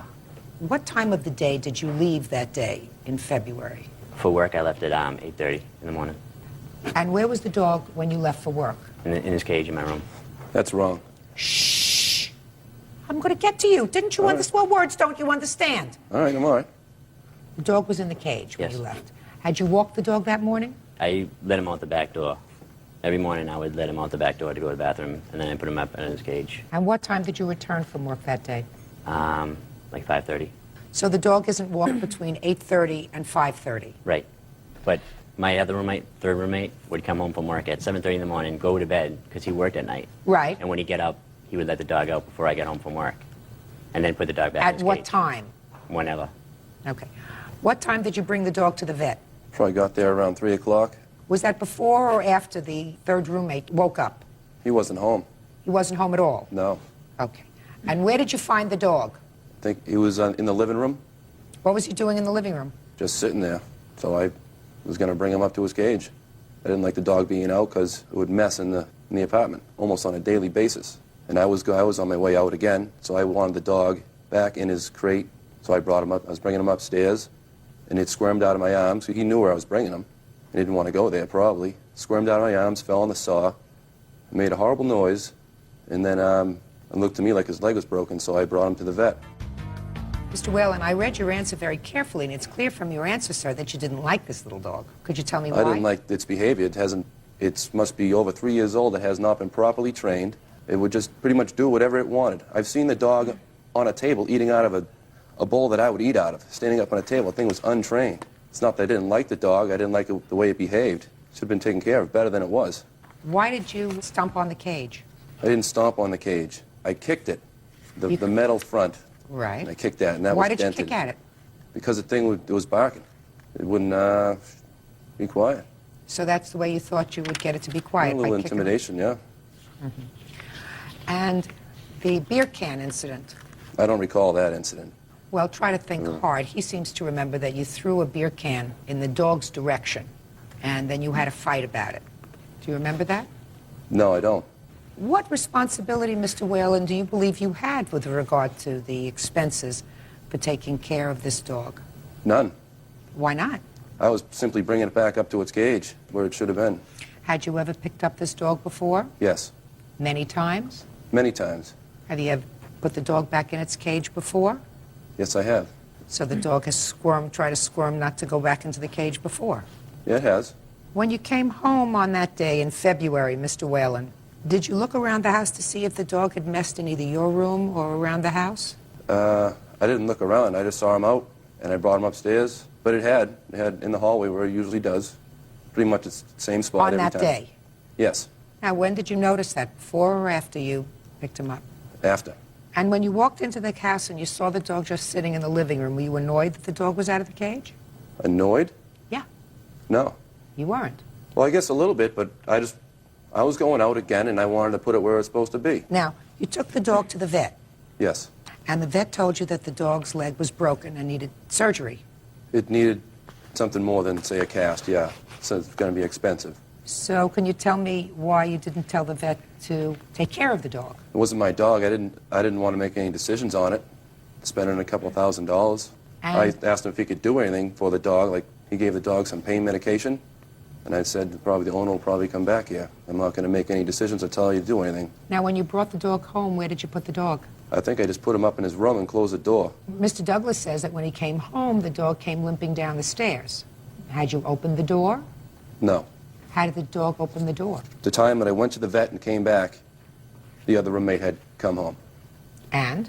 Maybe he went up and looked at him and left the door open. I don't know. Or maybe the dog didn't come down like he said. Well, you were there. Yeah. Well, did the dog come down the stairs or not? I don't remember. Mr. Whalen, did the vet indicate to you that the dog should be kept immobile until the decision was made about what was going to happen with the leg? He said it was a pretty severe fracture. Did he say that the dog should be kept immobile? I don't remember hearing him say that, no. Did you think it was a good idea, Mr. Whalen, if the dog had a severe fracture, to put the dog back in its cage when you brought it home instead of just putting it in the room so it wouldn't be walking around with this broken leg? Wouldn't that seem like common sense? Yeah, I guess the dog could have been in the room just lying there, too. Could have been, but as you said, the dog was untrained. Dogs not as smart as people. You put the dog in the cage, they can't walk around and further aggravate the break. So why didn't you put the dog in the cage? I don't know, I just didn't put him in there. I put him in his room and I closed the door. Your claim, Mr. Douglas, is that Mr. Whalen purposefully caused injury to your dog. Yes. That's the basis of your claim. If it was merely an unforeseen accident, he would not be responsible. Right. So I have to make a judgment as to whether I believe that Mr. Whalen did, in fact, act in such a reckless manner with your dog as to make him responsible for the vet bills. You understand that? Yes. I believe he did. Judgment for the plaintiff in the amount of $2,000. That's all. Parties are excused. Jeter. Parties have been sworn in. You may be seated. Mr. Kochan, there's your claim that you made a loan to the defendant for her to have breast augmentation surgery. Correct. And in addition, you paid some of her bills while she was recuperating. Yes. You want to be reimbursed for this loan. Ms. Jeter says that there was no loan. You did this because you were sort of infatuated with her, and there was no expectation that you would ever be repaid for the money that you gave her. So let's just cut to the chase. Are you a very rich man? I do all right. Yes, he is definitely a rich man. We'll get to you in a second. Okay. Do you give to charity? Don't look down. That's a very simple question. The words, if you're a rich man, No. you don't. You don't. So you're not a philanthropist? No. So there had to be a reason, sir, why you decided to loan money to somebody that you weren't related to for a surgical procedure that was not necessary. You know, she wasn't having a kidney replaced. Why don't you tell me why you did that? Well, she was a tenant of mine for a while. And when she moved in, she cleaned the apartment up that she lived in. She cleaned it up very well, better than most of the people I hired to do that. So as time went on, as apartments came available, I would ask her if she wanted to do it. And she was making $200 an apartment, doing one a day. You know, at her age, making $1,000 a week, it was pretty good money. We live in Las Vegas, and women with big breasts get better jobs. It's a fact. She doesn't need that if she's just doing house cleaning. Correct, but she doesn't want to be a housekeeper forever. I assume not from the outfit she chose to wear to court that she doesn't want to be a house cleaner forever. You still don't answer my question, sir. My question was, why did you loan Miss Judith, your tenant/house cleaner, money for breast surgery? Because she came to me and asked for it. And I thought it would be a good loan because at the time she was making a lot of money for me. Well, tell me about the time she came to you, sir, and asked you for the loan. We were at an apartment. Okay. And she basically said she got... Okay, and when was this? Early part of November of '03. And you say to her, and she says to you, let me have it.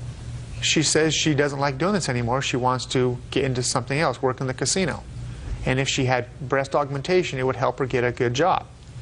So at that time, she asked me for it. What did she ask you? To buy her, to loan her the money to get breast augmentation. And you said? I don't know. And it took a while, you know, a little bit of persistence over the next couple of weeks, till finally I gave in, said, okay. Did you ever say to her, why don't you just put this on your credit card since you're making this kind of good money? You can pay off your credit card. Bada bing, bada boom. Because 2 months. She didn't have a credit card. Well, she could pay off the doctor. Doctor wouldn't finance her. How do you know that? Because she went to the doctor and the doctor said he wouldn't. How do you know that? She told me. So then you asked her that question. Is that what you're telling me, Mr. I pretty much assumed that. No. There's no way she could do Don't listen to me. Don't assume anything. When I ask you a question, give me an answer. Not a makeup. Not a what you suppose. Okay, what was the question one more time? The question was, why couldn't she finance the surgery by paying off the doctor? And you said to me, because the doctor wouldn't accept payments. And I said, how do you know that? And you said, well, I just pretty much surmised. Well, so the answer is, I don't know. It's my credit. I didn't speak to you. Okay. You see, what I'm trying to figure out, Mr. Cochin, is if you're going to be honest with me, sir. You left out the fact that you and Miss Judith dated a few times, according to what I read here. Is that right? Correct. Well, why didn't you put that in? You made it appear as if this was a strictly business relationship, sir. We went out a couple times. That wasn't a relationship. How many times is a couple of times? 3. A couple dinners, a movie. Okay. And at the time that you loaned her the money, when was the time immediately prior to that that you had been out on a date with her? It was after that. So after you loaned her the money, you went out on several dates? 3 dates. Now, after December, did you try to see her again? Did you try to date again? No, we just didn't really get along. We were just different people. Is that right? Definitely. Did you ask her out again? No. Any particular reason for that? We just didn't seem to get along. We didn't click. Now, in January, I assume Miss Judith went back to work. Is that right? Yes. Yes. How much money did she give you in January? On January 12th, she cleaned an apartment for me, which I credited her $200. Is that right, Miss Judith? Yes. Okay. When's next, Mr. Coachman? Then on January 16th, which I assume she got paid on the 15th from her job at the time, she gave me $100. Then on February 1st, she gave me another $100. And then on February 14th, she gave me another $100. So she paid me back a total of $500. Out of how much? Out of a total of $5,050. I'll hear you. He pretty much put it in my head that he wanted to do that for me, okay? He gave me the idea since How did he put that in your head? Because I told him that what I wanted to do for a job, okay, and that was cocktail in Las Vegas. I've already been offered a job in Las Vegas to do that.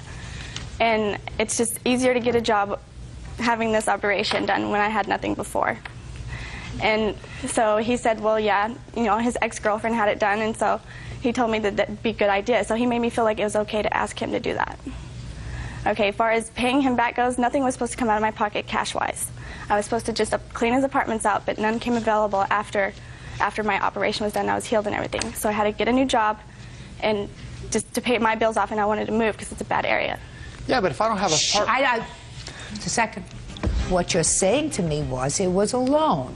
Okay. And you were supposed to pay him back. Stop twisting your head. Can you keep your head still, please? You look like a It just keeps back getting of in a my car. face. Sorry. What you're telling me is that what you were supposed to do is pay him back in kind by cleaning the apartments for which you were paid $200 an apartment, and you were going to pay him back from that, but that after January, apartments didn't become available. Is that what you're telling me?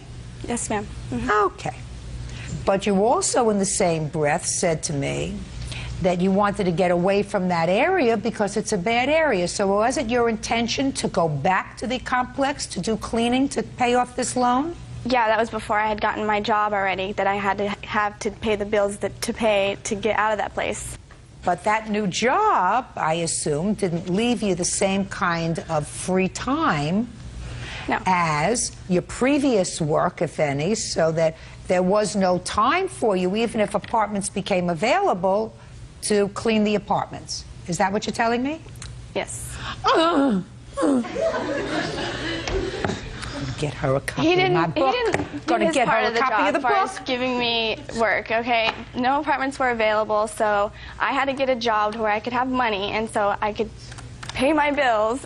And he didn't lead up. You know, he didn't live up to his part of the bargain. So. Yeah, but if apartments. I got it. I just laid it out. Sir, did you ever hear the story, there's no fool like an old fool? Right? Right. You're not so old, but you're pretty foolish. Better give your money to charity. Do you understand? There are all kinds of worthwhile charities around. The breast augmentation surgery doesn't fall under that category. Do I make myself clear? All right. She owes you $4,550. She doesn't dispute the amount, only that it was a loan. It was a loan. Pay it back. That's all. Parties are excused. You may step out. I loaned her money and she didn't pay it back. So now we came to court and it's solved, and hopefully I'll get paid back now. How do you live without money, right? And I have to pay bills, and you know he's interfering with that. So. No, we dated a few times and it didn't work out, and that was the end of it. We ended it. I'm just glad it's over with, and I'll definitely never get myself in this situation again. I guess justice prevailed. I won. And now the next case. All parties in the matter of McCaskill versus Poole. Step forward, please. 17-year-old student Matt McCaskill is suing his schoolmate, 16-year-old Anthony Poole, and his father, Rob Poole. Matt claims Anthony keyed his truck. Mr. McCaskill, it is your claim that Mr. Poole, this young man, keyed your car. Yes, Your Honor. And Mr. Poole says that he did not do that. I assume you're his father? Yes, ma'am. You weren't present, is that right? No. You're here only because he's a minor. That's correct. You can sit down. When do you say that Mr. Poole keyed your car, sir? February 25th. Where? On the driver's door to the driver's No, not where on the car. Oh. Where was the car? Oh, it was at the Midlothian High School parking lot. What time? 3:40. And where were you? I was sitting in my truck. Well, tell me about that, sir. It was, I had just arrived, and I was waiting for my girlfriend to get out, and he was in football, which they had got out a little early at 3:40, which the bell rings at 3:45 each day. I had seen him walking down the parking lot. It was rainy, and my windows on my truck are dark, And when he was coming down, he walked between the two trucks and pulled his key out of his... Walk between which two trucks? My truck and the truck to the left of me. And he walked through, he pulled out his key out of his left pocket and ran it from the driver's door to the driver's bed, and I had got out. Okay. Did you know Mr. Poole before? I have known of him. I've never met him. Had you ever seen him before? Yes, ma'am. Where had you seen him before? I had seen him at school and the Whataburger parking lot in Midlothian. Immediately prior to the 25th of February, when had you seen him? A week, 2 weeks? About a week. Did you have any conversation with him? No, ma'am. Okay, so after you saw him key your car, what did you do? I got out and started yelling at him to get back, and... To get back where? To get back over here, because what he had done, in which he had ran to the football fields, or where they play, which is also the baseball field house. Did you follow him? Yes, the two eyewitnesses that had seen him were in a 1984 Chevrolet Suburban, in which I hopped in with them and we drove down there. You have a police report? Yes, ma'am. I'd like to see it, please.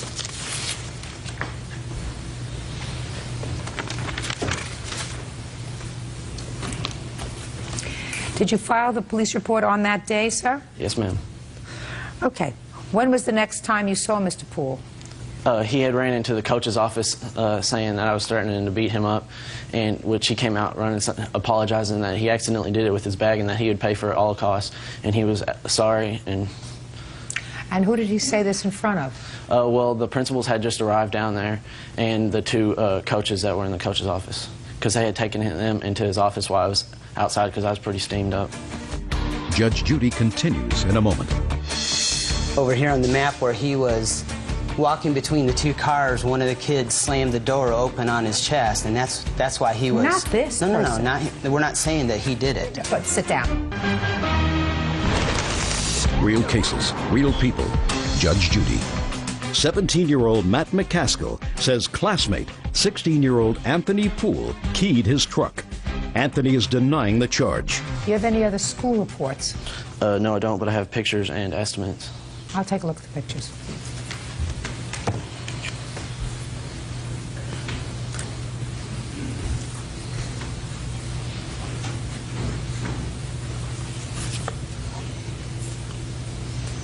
Is this your truck? Yes, ma'am. Did you buy it with your own money? Yes, ma'am. How long do you have it? I just had got it probably 2 weeks prior to the incident. Is this your first car? No, it was my second one. My mom had bought my first one, and I told her that she could have it back, and so... So this is the first one you bought for yourself? Yes, ma'am. Okay, Mr. Poole, now I'll hear you. I walked out of the football field house.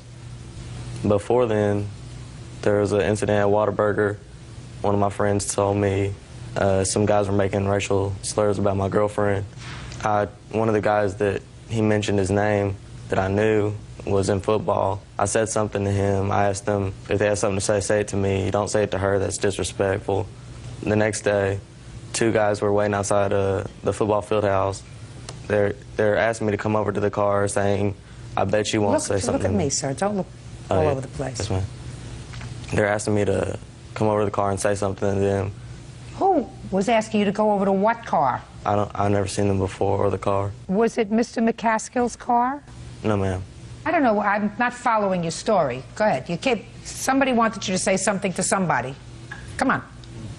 Oh. Did you key his car? No, ma'am. No. When he was chasing you, why were you running away? Because of the two people before him. They followed me in the parking lot. When you got into the coach's office, did you say, I'll pay for the damage? Just listen to me carefully. When you got into the coach's office, yes, ma'am. Did you say, I'll pay for the damage? Yes, ma'am. Did you tell your father that you said, I'll pay for the damage? Yes, ma'am. When did you tell your father that you said you would pay for the damage? That night. But I said that I'd pay for it if my backpack left a scratch. He said on the statement that he heard me run by his car and a scratching sound. And I said, there's metal straps on my backpack. I said, maybe my backpack might have caused the scratching sound. Whenever I saw the keying mark, that wasn't from a backpack. Mr. Poole. Yes, ma'am. Do you know that if something doesn't make sense, it's usually not true, sir? Yes, ma'am. And there are certain things that are common sense. Let me tell you what they are. Yes, ma'am. If a 17-year-old spends his own money that he's worked for to buy a truck or a car, that's usually their prized possession. And if somebody damages that car, what they want to do is have the person who purposely damaged that car be held responsible. You want to say something, yes, sir? Yes, please. Go ahead. Okay. Stand up when you're talking. Okay. Excuse me, ma'am. The only thing that I witnessed physically was the red whelps on my son's chest from the incident with the, over here on the map where he was walking between the two cars, one of the kids slammed the door open on his chest, and that's why he was... Not this person.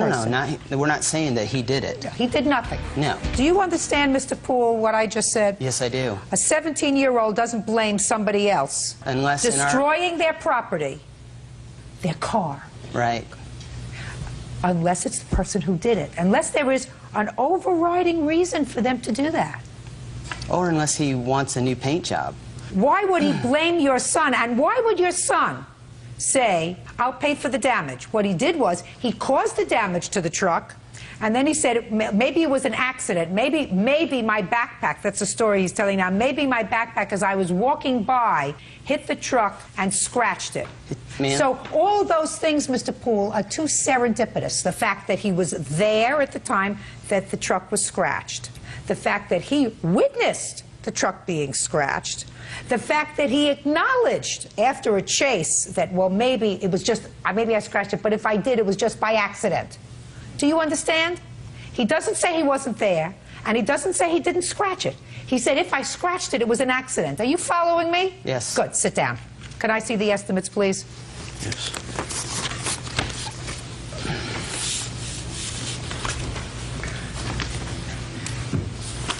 Got to pay for the damage that you caused, sir. Judgment for the plaintiff in the amount of $2,196. That's all. Thank you. Parties are excused. You may step out. Đây là cái sản phẩm tính chất dưỡng phục hồi da Caricella intraderm giảm, và về cái cảm nhận trái ngược so với cái kết cấu, đó là về cái kết cấu sữa thì dưỡng rất là nhẹ nhàng, và nó sẽ chuyển thành các cái dạng tích chất mềm mịn cấp ẩm cho da ngay sau khi mà chúng ta sử dụng, chúng ta thoa kem lên. Và đặc biệt nó sẽ thẩm thấu vào da và không gây bết dính, và cái kết cấu thì nó sẽ chuyển dạng thành cái tính chất cấp ẩm ngay sau khi chúng ta sử dụng, và sẽ hấp thụ các cái tính chất vào sâu bên trong làn da của chúng ta. Và cái tính chất dưỡng dành cho da dầu thiếu cái độ ẩm, nó sẽ mang lại cái cảm giác ẩm mịn và không bị căng da, và sẽ giúp duy trì cái làn da trong cái tình trạng lý tưởng từ sâu bên trong. Đồng thời nó sẽ loại bỏ cái dầu nhờn trên da và sẽ duy trì cái độ ẩm ngay cả sau khi mà chúng ta sử dụng trong một thời gian dài, và giúp các cái kết cấu da được săn và chắc hơn. Còn đối với về cái tình trạng da cân bằng thì nó sẽ duy trì được cái sự cân bằng về cái lượng dầu và cái độ ẩm trên da, và giúp giảm cái tình trạng là ngứa do cái tình trạng da khô. Thì cách sử dụng chúng ta sử dụng rất đơn giản. Chúng ta sẽ lấy một lượng vừa đủ ra vào ở lòng bàn tay, và chúng ta sẽ bôi đều lên trên cái khuôn mặt của chúng ta, và chúng ta sẽ vỗ nhẹ cho cái serum thẩm thấu vào da của chúng ta. Đó là cái cách sử dụng rất là đơn giản.